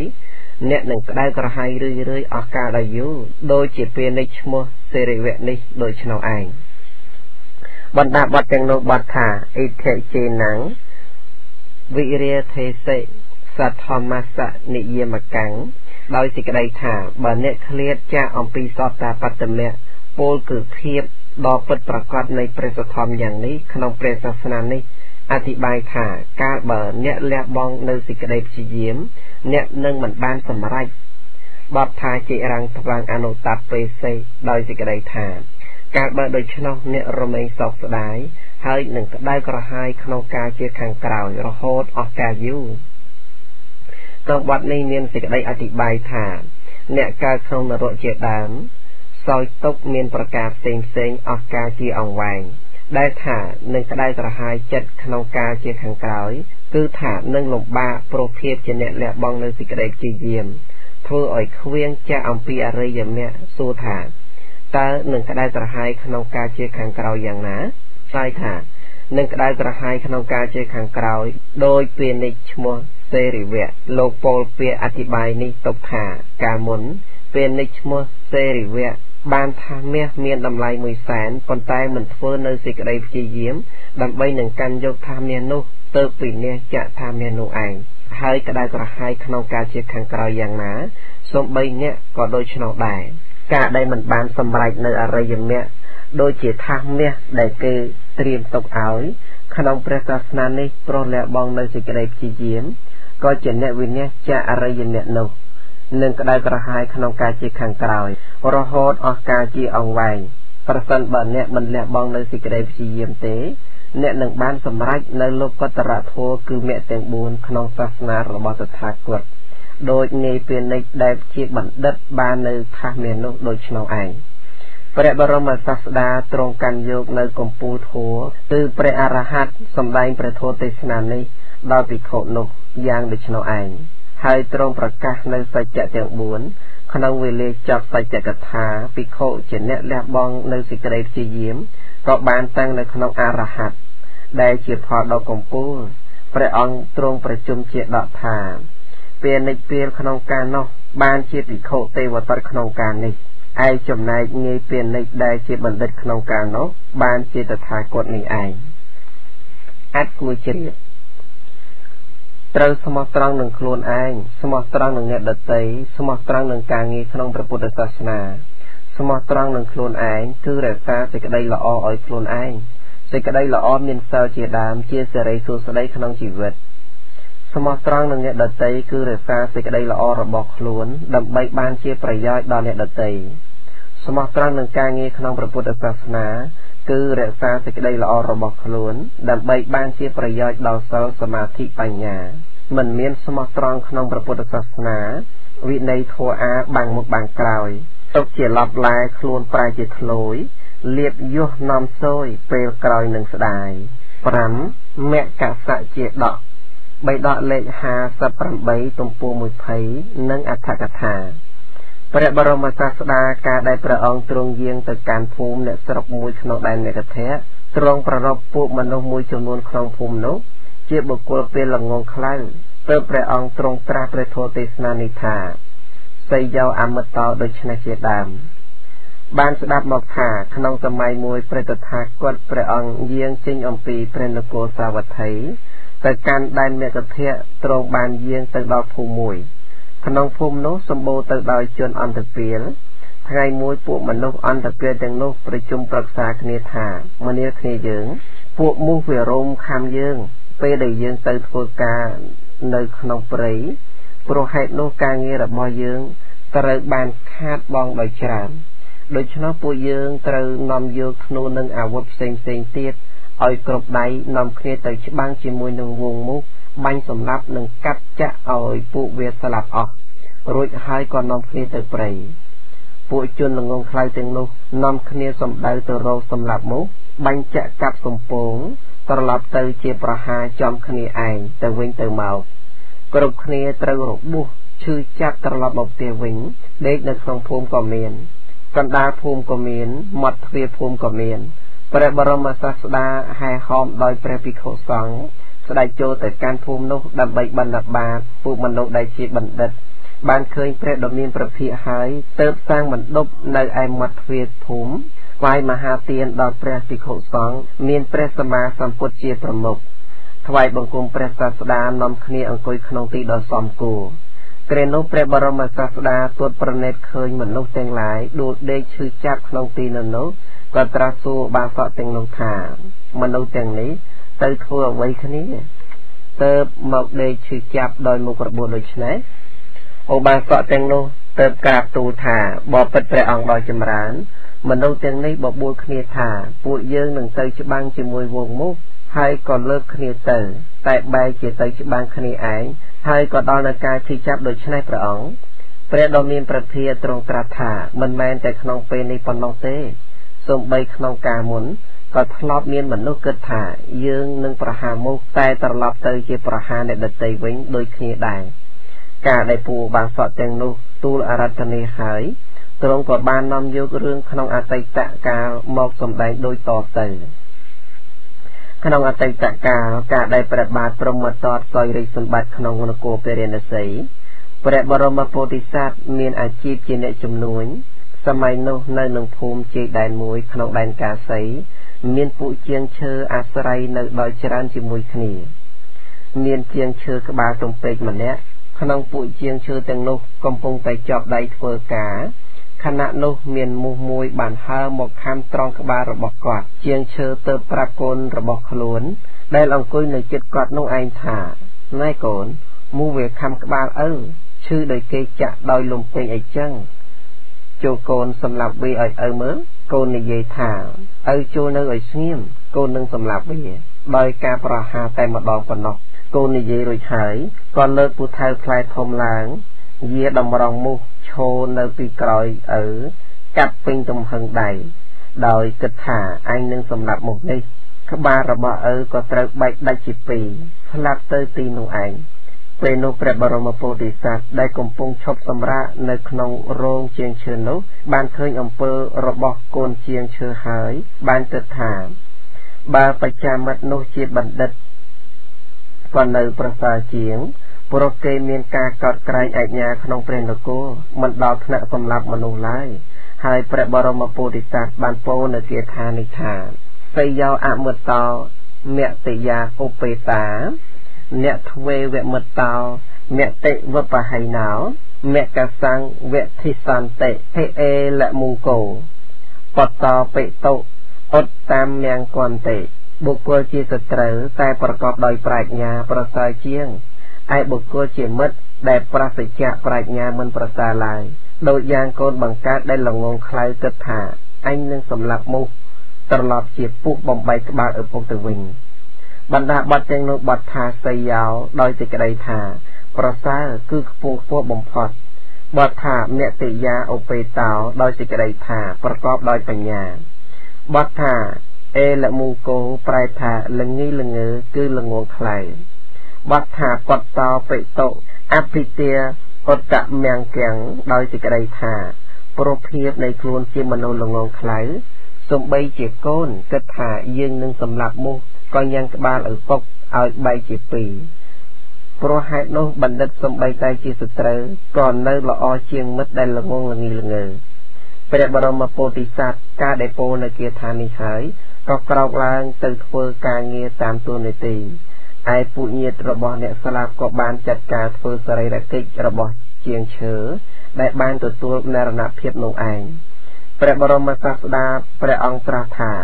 មនាអ្នកទាំងឡាយសូម្បីក្នុងកាលមុនក៏ធ្លាប់មានមនុស្សដែលបានគិតថាយើងនឹងប្រហារមូស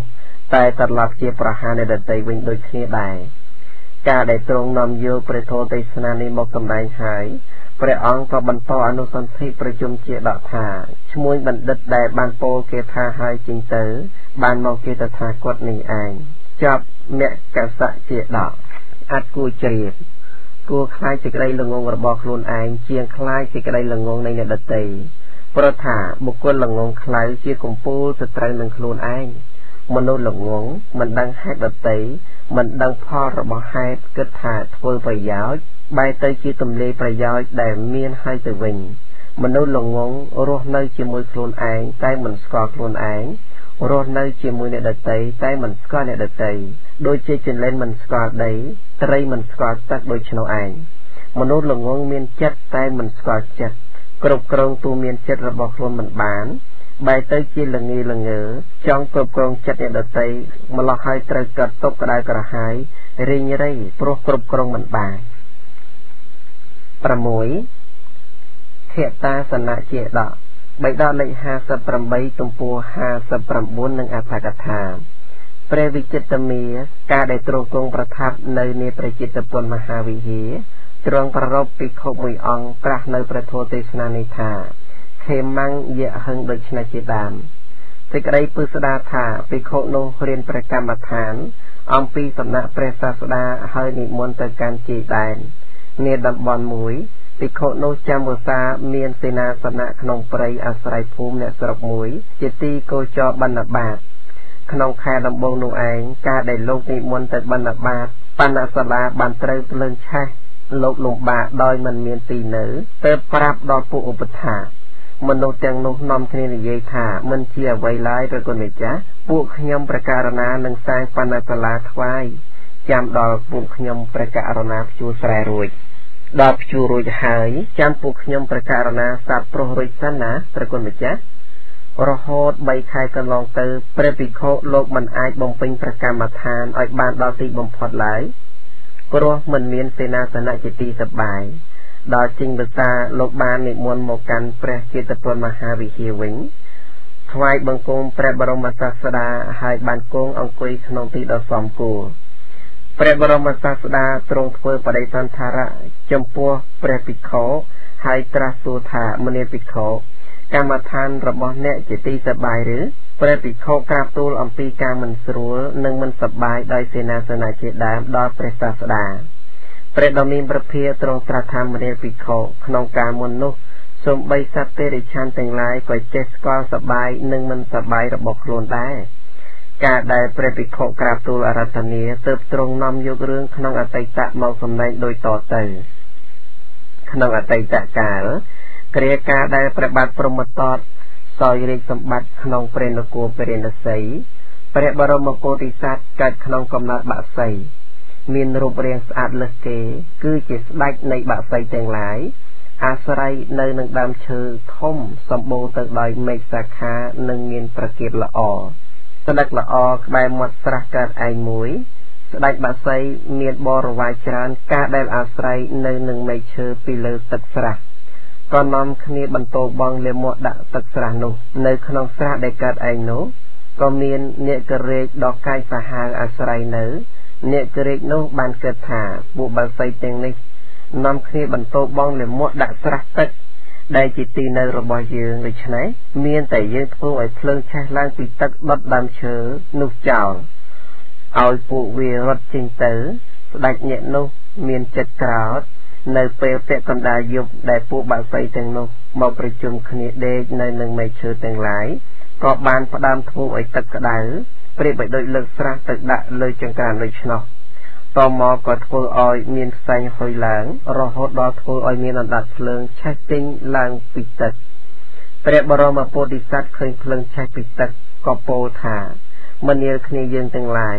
ធម្មតាដែលភ្លើងឆេះឡើងគេតែងយកទឹកលាត់ប៉ុន្តែឥឡូវនេះទឹកនោះឯងបែរត្រឡប់ឆេះជាភ្លើងពួកយើងមិនអាចនៅក្នុងទីនេះបានឡើយត្រូវនាំគ្នាទៅកាន់ទីដទៃហើយបានពោលនៅគាថានេះថាខេមង្យអហឹងតដ្ឋៈអរិយឧតិរិតោតិកាសមច្ឆេជាលតេខតាសណោអ្នកឯជីវាសោមហិយាមហិរុហេតិសាធិជាវហោ อรนัญจะโนพยันเตสิกได้เส้นสารมีนเลือกนองตึกหนาเลือกนองตึกนุมีนสตรายการให้โปรเพลิงใช้ตรังเปะกันดาในตึกตีอาศัยเนในปุยืงเลือดำเชื่อได้ดอกเลือแผ่นใดขนองไงนี้มันเมียนเตเนี่ยแต่งหลายจูแต่การตื้อไอเตียเตอร์ไงนี้ไพ่การอมปีตีเปิงระบบปุยืงให้บรรดาบัดเต็งโนบัดถาเคมังอาหังกัตถะอะไรโอตีริตาวโดยสิกระไดถาสิกระไดแซมคือกะแด่รวยพอปีไผ่เมียนในเลือตักนาในเลือตักนุเมียนสตรหมกเบียดเบียนหายบัดถาอุตกาสะปลายทานในตักบัดถาเจกาสะสมานังอุตกาสะปลายทานในตักเพลิงชมถาเขตาสนะอธิบายถาเพลิงนุรมในสีเปร่งโปรหัดนุเติบลบหายถาเขตาสนะบัดถาเนี่ยไอเจเวียสาวโดยสิกระไดถาไงในตีอาศัยระบบปุยยังมันเมียนไล่ขนมบัดถาเนี่ยเหยาเมียให้รุเฮนี้ดำเชื่อโลกหายถาเมียให้รุข่าวบานดอดำเชื่อได้การในเลือแผ่นใดนี้อธิบายถาบาไซเต็งไลในเลือดำเชื่อนุบัดถาติซอเพเจวโหโดยสิกระไดถาเนี่ยแต่งลายโจกุบโรคคือนำคณีหาแต่การตึกเสียงตีดบัดถาอารนันเจโนเพียยังโดยสิกระไดถาไงนี้ไทยการดำปีตีเปิงในปุยยืงหายคือตีสำนักระบบปุยยืงการเจ็บไข้ด่างหายเปรบรมโพธิสัตว์การได้โปยังในหายก่อนนำวงบาไซได้เชื่อสดับเปียตูเมียนหาแต่การตีดเตยปุบาไซได้เหมือนเชื่อเปียตูเมียนระบบเปรบรมโพธิสัตว์นำคณีอาศัยเนื้อโดยมันเมียนกาหายจริงหลายก็ดอกเนื้อกาอ้อชีวิตขนมตีนุเองเปรบรมศาสดากาได้เปรองนำเปรโทเตสนาเนมขายตรงตรัสประกาศสัจโทปิโคองโนกตังในขนมเปรอรหัตพลให้ตรงประชุมเจดอกทาวงบาไซได้เฟื่อตามเปรระบบเปรบรมศาสดาขนมเปรโนบานมองเจียปิโคบริษัทจำในได้ในปุบาไซโนบานมองเจียตถาคตโดยชนเอาเองจับเขตาสนะเจียดอกอัดกูเจียดมหาพุทธรูปบุญโอปาเตียนคันปรำกามกุลปรำเลียบสการะสิกไดสสาวัดโทเต็งปวงขนมพบคือจิตติอาศัยได้เตยเพลิงตกเพลิงกิเลสฉับแฉภัยการอมปีตีเปิงแต่งนี้มนุษย์หลงงงจังแต่ประกอบเจ็ดครูนเองเติบเมื่อเคยใจจำนวนอักษรอรบอกเกยหายเบียดเบียนไอเกยวิเนี่ยมนุษย์หลงงงมวยปูเตียดเจ๊เจ๊มันสดับการในน้อมตามเพลิงประโถได้บันเดบานตูเมียนก็ดอนในสิกระไดวิเนี่ยบันเดเกลียบฉบับในใส่เจโถมันประกอบเจ็ดครูนเองมันประกอบเจ็ดเดตตีประกาศแต่ตีกาปัดหายจริงตีไทยแต่การตีแสงสารโสมอนุโมทนีปรมปีโซกระเจดอกใบดอกเล็ก5สัปรำใบตุมโป6สัปรำบุญหนึ่งอัฏฐกถาพระเพกเวียการได้ประองค์กงประทับในเนียพระจิตปุณมหาวิหีพระองค์ตรงประรบพระเทระจักมุยองตราในประธรรมเทศนานิทานจะตบปาโตอาหังสัมแมโดยชนะเจดามเสกได้ปืสดาถาขนมทั้งไงมวยการสดับเรโทบานประเตอร์โรโฮดาวเปกดาในเรตไรพระบรมศาสดาตรงประทับโชเลภายไกมณีเจ็ดเวียพระกนกฎประเตียนสุกตาเวทดอลปูปิเขาหายพระองค์สได้ตรงโจการประกนกฎพระธรรมสนาปไดสไรบัดไฟบังคมพระบรมศาสดาให้บานนิมนต์ต่อการบริเวณระบบล้วนไอพระมหาโมกเลียนก็บานนิมนต์ต่อการบริเวณระบบล้วนได้สำหรับมวยสันตุเติบนิมนต์มาโรคประสริบดให้สู่ปัญหาพระธรรมสนาปไดบานดอกสไรในปัญหาได้พระมหาโมกเลียนสู่ให้จีบรรทบบานเพื่อจิจบะโดยเพื่อประจานอ้อยประกอบในเลือเมกโดยชนเอาเองขนมสมัยนู้ก็มีบริษัทบุญจุมปูในองคุยสดับประโทพองใบเป็นน้องเมียนประเทระจ้ามวยองกิดถาอาธมาอันหนึ่งย่อประสริบดสู่ปัญหากันดาบริษัทไม่ยังเตียการบริษัทนี้ดังถาอาธมาอันจิโปหุโสดก็หนึ่งโทสการะปรมเต็งเล็กดำกลางประเทระจ้าบานกรอกล้างจะระเวงบริษัท ចូលទៅរកព្រះសិរីបុត្រហើយបានឈរនៅត្រង់កន្លែងមួយទៅពោលថាមនាលអាวุโสសិរីបុត្រខ្ញុំប្រកាសណានឹងសួរបញ្ហាមួយចំពោះលោកសូមលោកឲ្យឱកាសឲ្យការវិនិច្ឆ័យដល់ខ្ញុំប្រកាសណាដោយអមក៏បានដោយត្រង់ក៏បានក្នុងការតេះដៀលក៏បានក្នុងការលើកដំកើងក៏បានក្នុងសេចក្តីវិសេសក៏បានមិនវិសេសក៏បានព្រះធម្មសេនាបតីសម្លឹងមើលព្រះថេរៈចាស់នោះហើយគិតថាភិក្ខុចាស់នេះតាំងនៅក្នុងសេចក្តីចរណែនល្ងងខ្លៅមិនដឹងអ្វីសោះឡើយហើយក៏មិនបានមានព្រះថេរៈដីកាអ្វីនឹងភិក្ខុចាស់នោះដែរដាក់ផ្លិតចុះក្រោកជាអាសនៈចូលទៅកាន់បរិវេណសូម្បីព្រះមហាមុគលានក៏បានចូលទៅកាន់បរិវេណនៃខ្លួនដូចគ្នាដែរពួកមនុស្សនាំគ្នាក្រោកឡើងប្រកាសថាពួកយើងចូលចាប់ភិក្ខុចាស់ចិត្តអាក្រក់នេះដែលបានធ្វើឲ្យពួកយើងខានស្ដាប់ព្រះធម៌ដ៏ពិរោះដូច្នោះហើយក៏នាំគ្នាដេញតាមទៅព្រះថេរៈចាស់នោះបានរត់ទៅធ្លាក់ក្នុងវជ្ជកុដពេញដោយលាមកព្រោះហេតុជន់ក្តារបង្គន់ត្បាក់នៅខាងក្រោយឆ្ងាយពីវិហារហើយក្រោកឡើងមកទាំងដែលប្រឡាក់សុទ្ធតែលាមកពួកមនុស្សឃើញដូច្នោះនាំគ្នារង្គៀបានទៅគាល់ព្រះបរមសាស្តាព្រះបរមសាស្តាទ្រង់ទូលប្រណេតឃើញមនុស្សទាំងអស់នោះទើបព្រះអង្គទ្រង់ត្រាស់សួរថា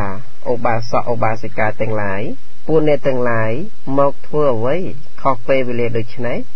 ពួកភិក្ខុទាំងនោះបាននាំគ្នាក្រាបទូលសេចក្តីទាំងអស់ដល់ព្រះដ៏មានព្រះភិក្ខព្រះបរមសាស្តាត្រាស់ថាឧបាសកឧបាសិកាទាំងឡាយភិក្ខុចាស់នេះវារឹកក្រអឺតមិនដឹងកម្លាំងរបស់ខ្លួនធ្វើការប្រៀបផ្ទឹមខ្លួនជាមួយនឹងអ្នកដែលមានកម្លាំងខ្លាំងក្លាក្រៃលែងហើយបានធ្លាក់រណ្ដៅលាមកមិនត្រឹមតែក្នុងពេលនេះប៉ុណ្ណឹងទេសូម្បីក្នុងកាលមុនភិក្ខុចាស់នេះក៏ធ្លាប់វារឹកក្អេងក្អាងមិនដឹងកម្លាំងរបស់ខ្លួនធ្វើការប្រៀបផ្ទឹមខ្លួនជាមួយនឹងអ្នកដទៃដែលមានកម្លាំងដ៏ខ្លាំងក្លាហើយក៏ប្រឡាក់ខ្លួនក្នុងរណ្ដៅលាមកដែរកាលឧបាសកនិងឧបាសិកាទាំងឡាយទូលអារាធនាទើបទ្រង់នាំរឿងក្នុងអតីតកាលមកត្រាស់សម្ដែងដូចតទៅក្នុងអតីតកាលព្រះបាទព្រហ្មទត្តគ្រងរាជសម្បត្តិក្នុងព្រះនគរព្រះនសីព្រះបរមពុទ្ធិសត្វសោយព្រះជាតិជារាជសីអាស្រ័យនៅក្នុងគុហាភ្នំជិតហេមវន្តប្រទេសក្នុងទីមិនឆ្ងាយអំពីភ្នំនោះមានជ្រូកដ៏ច្រើនអាស្រ័យនឹងស្រះមួយឯព្រះតបោះទាំងឡាយក៏អាស្រ័យនឹងបណ្ណសាលាក្បែរស្រះនោះផងដែរថ្ងៃមួយរាជសីបរិភោគអាហារគ្រប់គ្រាន់ហើយបានចុះទៅកាន់ស្រះនោះឃើញជ្រូកធាត់មួយទើបគិតថាថ្ងៃណាមួយយើងនឹងបរិភោគនៅសាច់ជ្រូកនេះដើម្បីកុំឲ្យជ្រូកនេះផ្អើលលែងមកកាន់ទីនេះទៀតយើងត្រូវតែកិច្ចទៅម្ខាងសិនលុះរាជសីគិតដូច្នោះហើយទើបឡើងចាក់ស្រះកិច្ចទៅផ្លូវម្ខាងឯចំណែកជ្រូកក៏បានសម្លឹងមើលឃើញរាជសីហើយគិតថារាជសីនេះគ្រាន់តែឃើញយើងភ្លាមក៏មិនហ៊ានចូលមកចិត្តឡើយព្រោះខ្លាចអំណាចយើងបានកិច្ចខ្លួនចេញទៅថ្ងៃនេះយើងគួរប្រយុទ្ធគ្នាជាមួយនឹងរាជសីនេះជ្រូកគិតដូច្នោះហើយទើបស្រែកហៅរាជសីឲ្យមកតស៊ូជាមួយគ្នាដោយពាក្យដូចនេះថាមនាលសម្លាញ់យើងមានជើង4ឯអ្នកក៏មានជើង4ដូចគ្នាដែរអ្នកចូលត្រឡប់មកប្រយុទ្ធគ្នាសិនអ្នកខ្លាចយើងឬទើបកិច្ចទៅដូច្នោះរាជសីបានស្ដាប់ពាក្យរបស់ជ្រូកហើយទើបពោលថាមនាលជ្រូកសម្លាញ់ថ្ងៃនេះយើងមិនប្រយុទ្ធជាមួយនឹងអ្នកទេ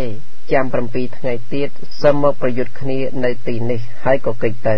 ជ្រូករីករាយសប្បាយណាស់ព្រោះខ្លួននឹងបានប្រយុទ្ធជាមួយរាជសីទើបពោលរឿងនោះឲ្យដល់ពួកញាតិស្ដាប់ហើយនាំគ្នាតក់ស្លុតភ័យខ្លាចនិយាយឡើងថា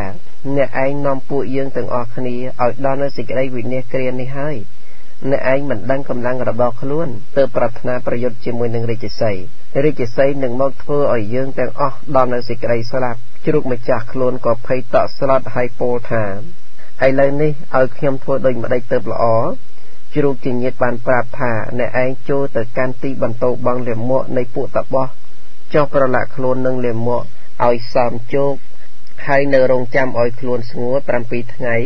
ដល់ថ្ងៃទី7ចូលអ្នកឯងធ្វើខ្លួនឲ្យសើមដោយទឹកសន្សើមហើយទៅកាន់ទីប្រយុទ្ធមុនរាជសីចូលសង្កេតមើលខ្យល់គឺអ្នកឯងត្រូវឈរនៅពីលើខ្យល់ ព្រោះថារាជសីជាសត្វស្អាតនឹងធំក្លិនស្អុយខ្លួនរបស់អ្នកហើយនឹងប្រគល់ជ័យជំនះឲ្យអ្នកឯងជ្រូកបានធ្វើតាមពាក្យរបស់ពួកញាតិក្នុងថ្ងៃទី7ក៏បានទៅកាន់ទីប្រយុទ្ធរាជសីបានធំក្លិនគូប្រយុទ្ធក៏ដឹងថា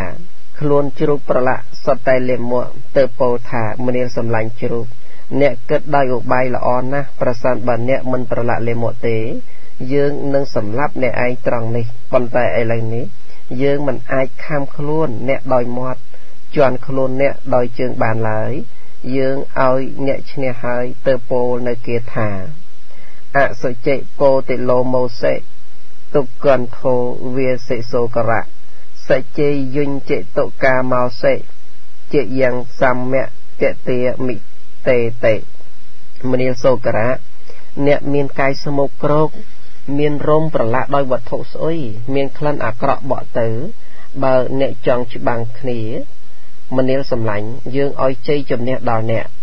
ក្នុងបណ្ដាបទទាំងនោះបទថាពោតិលោមោសេបានដល់រោមមានក្លិនស្អុយព្រោះប្រឡាក់ដោយលាមកបទថាទុកកានធោវាយសេបីដកថាវាសេគឺមានក្លិនបដិគោលគួខ្ពើមដល់ក្រៃលែងបកផ្សាយចេញទៅបទថាជាយ៉ាងសមតេមិតេបានដល់យើងឲ្យអ្នកឈ្នះរាជសីកាដែលពោលថាយើងចាញ់ហើយអ្នកចូលទៅចោះដូច្នេះហើយក៏ត្រឡប់ចាស់អំពីទីនោះទៅរកអាហារហឹកទឹកក្នុងស្រះចូលទៅកាន់គុហាភ្នំវិញទៅឯចំណែកជ្រូកបានត្រឡប់ទៅប្រាប់ពួកញាតិថាយើងឈ្នះរាជសីហើយពួកជ្រូកទាំងនោះនាំគ្នាតក់ស្លុតខ្លាចរាជសីនឹងត្រឡប់មកនៅថ្ងៃណាមួយទៀតរួចហើយនឹងសម្លាប់ពួកយើងស្លាប់អស់ទើបនាំគ្នារត់ទៅកាន់ទីដតី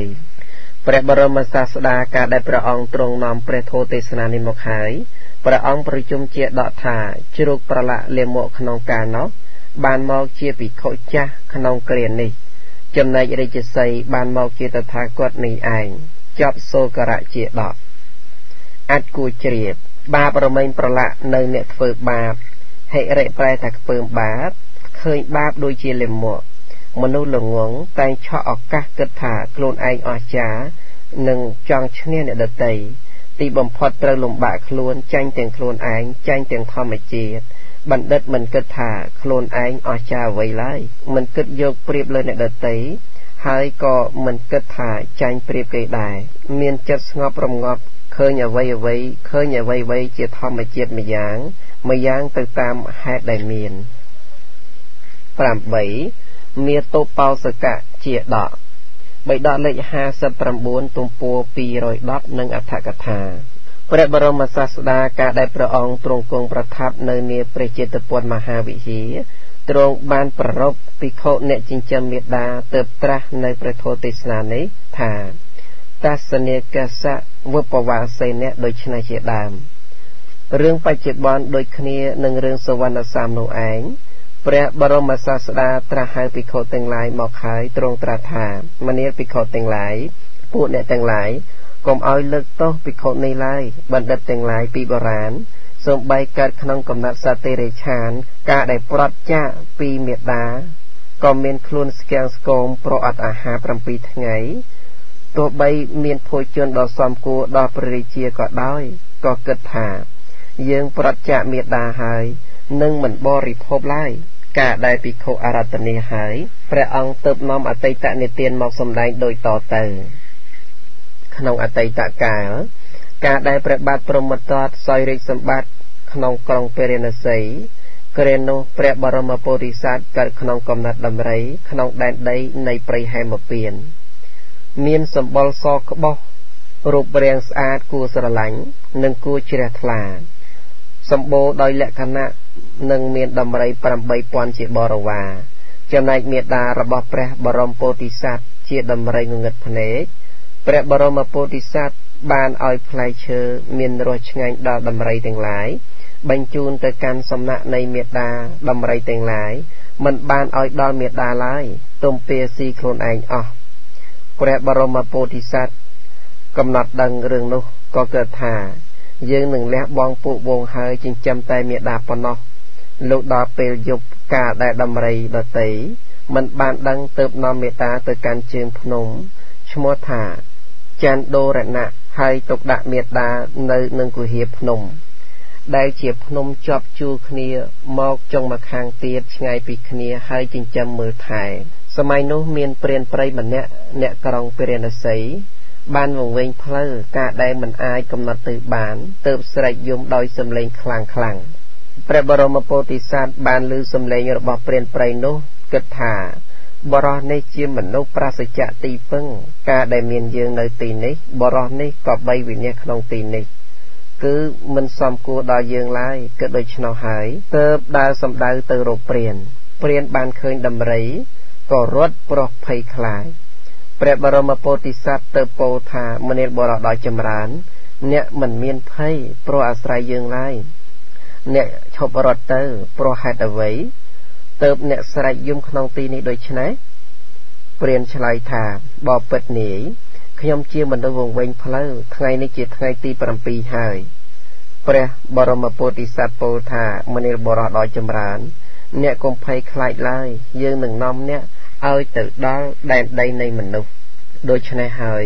เติบเอาเปลี่ยนอังกุยเลิกขนองระบอกขลุ่นนอมจริงปีปริเตอร์จำนายเปลี่ยนเชี่ยมนุษย์อักระเกิดถายืงแต่การเปลี่ยนโกหายหนึ่งตูประดิจีเปลี่ยนบานเฟอดามเชอเอาเจียกรึงสมกวลหนึ่งจำนำพนมแต่งลายหายจริงแต่การกรองเปลี่ยนใส่ขนมการเนาะดำไรมงกรว่าประดิจีบานเฟอการละเกริยาเตอร์ประดิจีบานตราบังกอบออยเวสโกสไลประกาศถาบานนาบานเคยดำไรเมียนคลวนซ้อมร่มซ้อมเจียดำไรมงกลขนมตีนาหมวยบุคคลนุโจปรับเปลี่ยนนุบานโจตะกอประดิจีให้ตูถาบอเปิดประสามติเตปขยมประอองบานเคยได้ดำไรเมียนคลวนละอซอกบอกซ้อมดำใบหนึ่งเพื่อกาบวกหัดขยมประอองหนึ่งบังหายพลายเตอร์ส้มประอองตรงบรรจูในหัดไทยจ๋าเอาเตยเจมวยหนึ่งตัวประบังกุมเจขยมเจ้าประดิจีตราตัวเปียระบอบในเปลี่ยนไปหายเติบตราผาปูเนโจเฟอร์เปลี่ยนไปนี้เอาเจเนนำพลายเตอร์โจนำมอกในสไลด์ดำไรได้เปลี่ยนไปนี้บานในเย่หายโดยชนะหายโปรมโดยเปลี่ยนไปโนเติบสไลด์บรรจูในหัดไทยจ๋าโปรมโดยบริวารโดยจานในหัดไทยจ๋าเตยจิมวยหนึ่งบรอเชียเปลี่ยนไปเคยดำไรพระบรมโพธิสัตว์กำปงไตโจเตอโรกอาหาร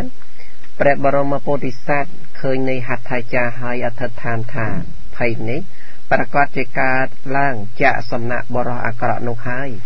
จำนายยืงเจเนเมียนกำลังจรานไอ้กำจัดดำไรบานจังปอนดำไรกาได้กราวหายไอ้หนึ่งเพื่อเปียนะระบอบไม่ตอบปรมเตียงแดนออยวีเนตึกบานเพราะโดยชนไทยนี้บาเกยกลมเปงหมอกจักบาวยืงก็ยืงมันกราวได้โดยชนหายพระบรมโพธิสัตว์ก็บังเอาใส่ใส่เจ้าโจรวยโชในสงีมในหัตถายจาเจ้ากันสระปตุมเคยเพียบสมบูรณ์ขนมแหลกนะระบอบพระบรมโพธิสัตว์โนเตอโปธามาตามยืงหนาเนี่ยดอยจำรานในหัตถายจาก็จับประมอยแต่โดยเจีบพูงประเพื่อดำนาออกประปีไงเติบดอกรองเปรียนใส่จำนายเมตตาระบอบพระบรมโพธิสัตว์กาได้เหมือนเคยบดมกรกหลวนก็ซอยเศร้ายุมเรียบรับถาอ้อประกาศเจียพระริจีนึ่งมาห้ามาดในพระริจีนำโยกโกนระบายยืงเตอให้ไอเลยนี่ปริเชอนึ่งจำรานปรปราศจากในบัดระบายยืงโดยชนะหายเติบโตในเกียรธาปีเกียรธาได้เมียนสิกไดธาดามโปนสวาพองดามคลายกวงพองดามตัวตึมนึ่งสมาทมชมวกะระเวระพองกระเอาโชกหนึ่งสระงายผองหนึ่งดอกตรบตรลหายเตียงดามกะนิกาจิตเจิมขนมก็หนึ่งจิงกาได้เพราะแต่ดำไรนุ่มมันเนอขนมสกหรือขนมนิคมนามวยได้ปริเจีหรือปริเจโกมานามวยเมียนเครื่องอภิรณะเจวิการะในเมียระเมงจิงจำในสดดำไรโดยดมในพอยจวนบัดดำไรได้ปริเจีหรือปริเจโกมากวงหายโรเมงมันเตาะสลัดขนมสังเกรียมไอ้นึ่งตุ่มลูกตุ่มเลี้ยในกรอกในพวกประจามัด មេដានៃព្រះបរមពោធិសត្វមិនបានគិតពីខ្លួនឯងដែលអត់មានអ្នកចិញ្ចឹមហើយព្រោះរវល់តែនឹកដល់បុត្ររវើរវាយរាប់ឈើរាប់ព្រៃនិងនឹកដល់អ្នកដែលនាំបុត្ររបស់ខ្លួនទៅនោះសូមឲ្យចិញ្ចឹមបុត្ររបស់យើងជាស្ដេចដំរីដែលចិញ្ចឹមម្ដាយដោយដុំបាយដែលចម្រើនល្អដោយភោជនជាភោជនសមគួរដល់ព្រះរាជាទៀតផងចំណែកនេះហដ្ឋាចារ្យនៅក្នុងរវាងផ្លូវក៏ផ្ញើសាសទៅដល់ព្រះរាជាបានត្រាស់បង្គាប់ឲ្យតាក់តែងព្រះនគរនេះហដ្ឋាចារ្យនាំព្រះបរមពោធិសត្វដែលគេប្រោះព្រំដោយគ្រឿងក្រអូបនិងប្រដាប់តាក់តែងចូលទៅក្នុងរោងដំរីដែលរោងដំរីមានចងវាំងននដ៏វិចិត្រនិងចងពីដានដ៏ល្អពីខាងលើហើយឲ្យក្រាបទូលដល់ព្រះរាជាទ្រង់នាំភោជនដែលមានរសយ៉ាងប្រណិតផ្សេងមកឲ្យដល់ព្រះបរមពោធិសត្វព្រះបរមពោធិសត្វគិតថាយើងប្រត់ពីម្ដាយហើយនឹងមិនទទួលបរិភោគនៅអាហារឡើយហើយក៏មិនទទួលអាហាររបស់ព្រះរាជាលំដាប់នោះព្រះរាជាការដែលត្រូវអង្វរព្រះបរមពោធិសត្វទើបត្រាស់នៅប្រគាថាដែលមានសេចក្តីថាមនាលដំរី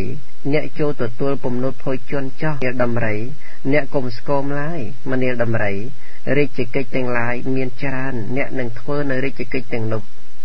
ព្រះបរមពោធិសត្វបានស្ដាប់ដូច្នោះហើយទើបពោលនៅគាថាដែលមានសេចក្តីថាមេដំរីនោះជាសត្វកំព្រាខ្វាក់ភ្នែកការដែលមិនមានគេដឹកនាំមុខតែទង្គិចជើងនិងដង្កត់ឈើហើយដួលនៅដោយបែរមុខទៅរកភ្នំច័ន្ទដូរណៈជាមិនខាន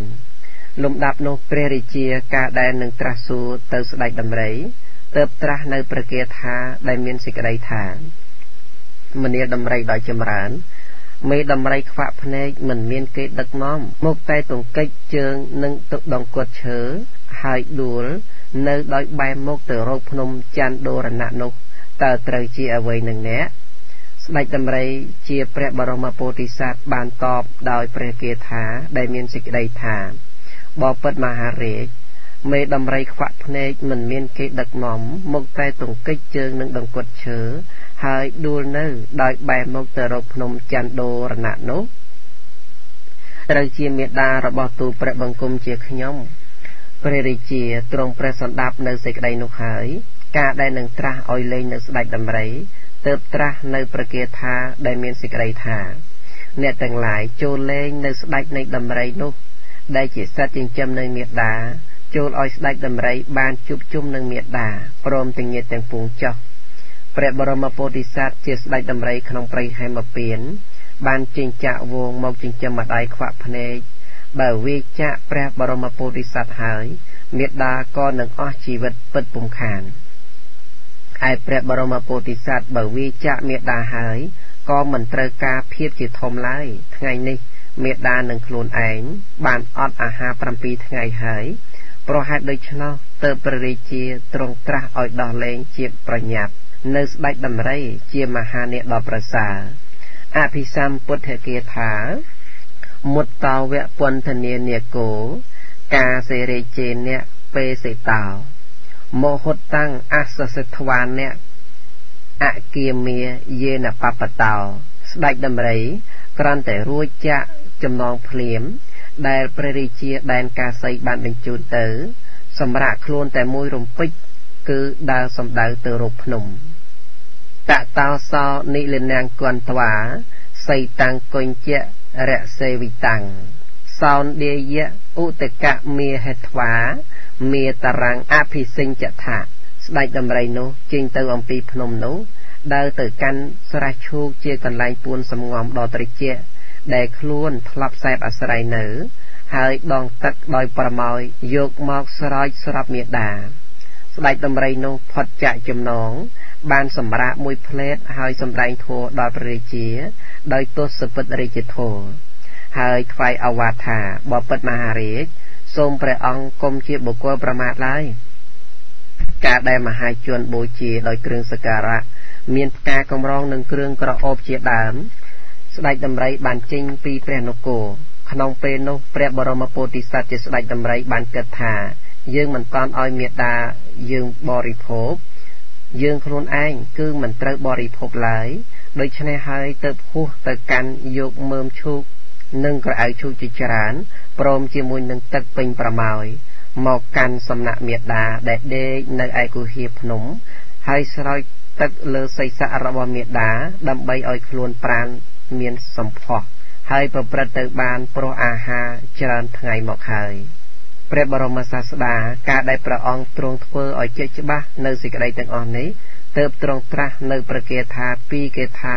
ដោយប្រការដូចនេះឯងចំណែកមេដារបស់ព្រះបរមពោធិសត្វគិតថាជាភ្លៀងធ្លាក់ទៅពោលគេថាដែលមានសេចក្តីថាភ្លៀងអ្វីហ្នឹងផ្ដេសផ្ដាស់បង្អល់ចុះពុំត្រូវតាមកាលសោះបត់បង្កើតរបស់យើងដែលជាអ្នកទំនុកបំរុងយើងទៅបាត់ហើយតាលំដាប់នោះព្រះបរមពោធិសត្វដើម្បីឲ្យម្ដាយសប្បាយចិត្តទៅពោលនៅគាថាដែលមានសេចក្តីថាបបិទ្ធអ្នកម៉ែសូមអ្នកម៉ែក្រោកឡើងសម្រានធ្វើអ្វីទៀតខ្ញុំជាបុត្របង្កើតរបស់ម៉ែដែលព្រះរាជាដែនកាសីទ្រង់ប្រកបដោយព្រះបរិញ្ញាញាណមានយសបរិវារច្រើនព្រះអង្គបានដោះលែងកូនមកវិញហើយសូមម៉ែទទួលចំណីអាហារចុះដំរីសប្បាយចិត្តណាស់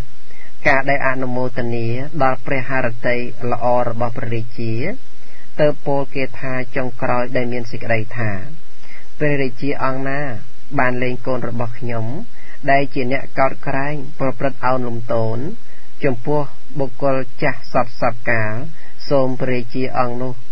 ញ៉ាំងដែនរបស់ពួកអ្នកកាសីឲ្យចម្រើននិងសូមឲ្យព្រះអង្គគង់ប្រជញ្ញនៅឱកាសដ៏យូរអង្វែងចុះគ្រានោះព្រះរាជាទ្រង់ជ្រះថ្លាក្នុងព្រះគុណរបស់ព្រះបរមពោធិសត្វទ្រង់ត្រាស់បង្គាប់ឲ្យសាងរោងដំរីមិនឆ្ងាយពីក្រុងទីលីនីទើបទ្រង់ផ្ដើមតាំងទុកផតាហាទុកជានិច្ច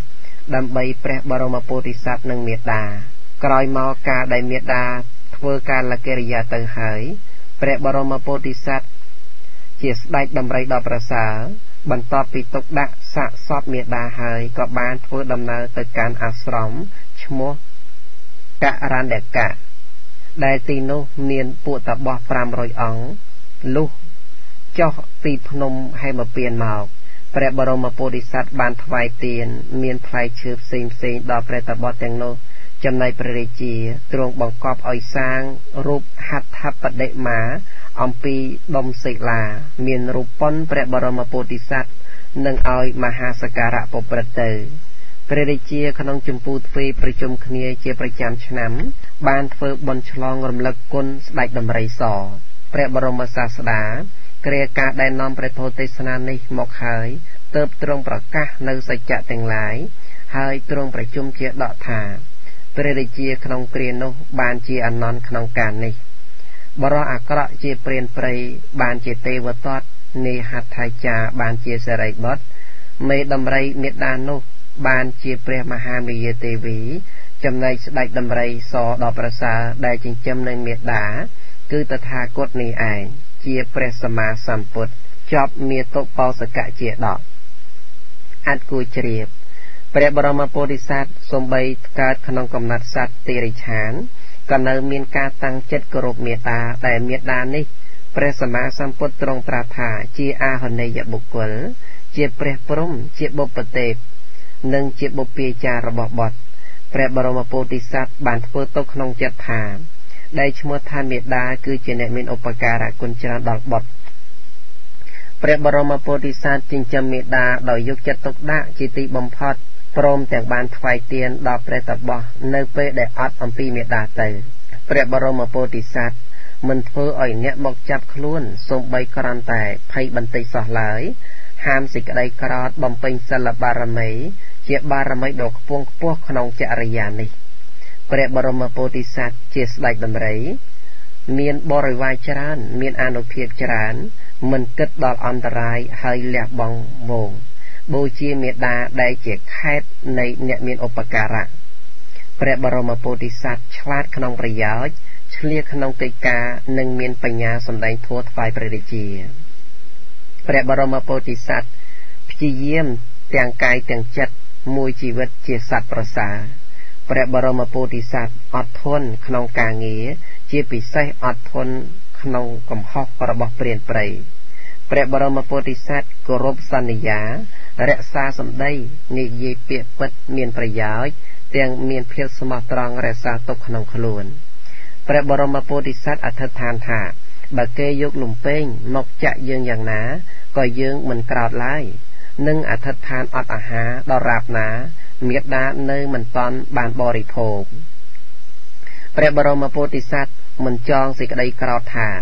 អ្នកនេះអាក្រក់មិនដឹងគុណអ្នកនេះចាប់យើងឡើយផ្សាយមេត្តាដល់ព្រះរាជាជួយអ្នកដែលមានទុក្ខព្រះបរមពុទ្ធិសត្វមានចិត្តជាកណ្ដាលចំពោះការបូជាដោយលៀបសក្ការៈជាដើមលុះអត់ពីមេត្តាក៏ចេញទៅថ្វាយទាន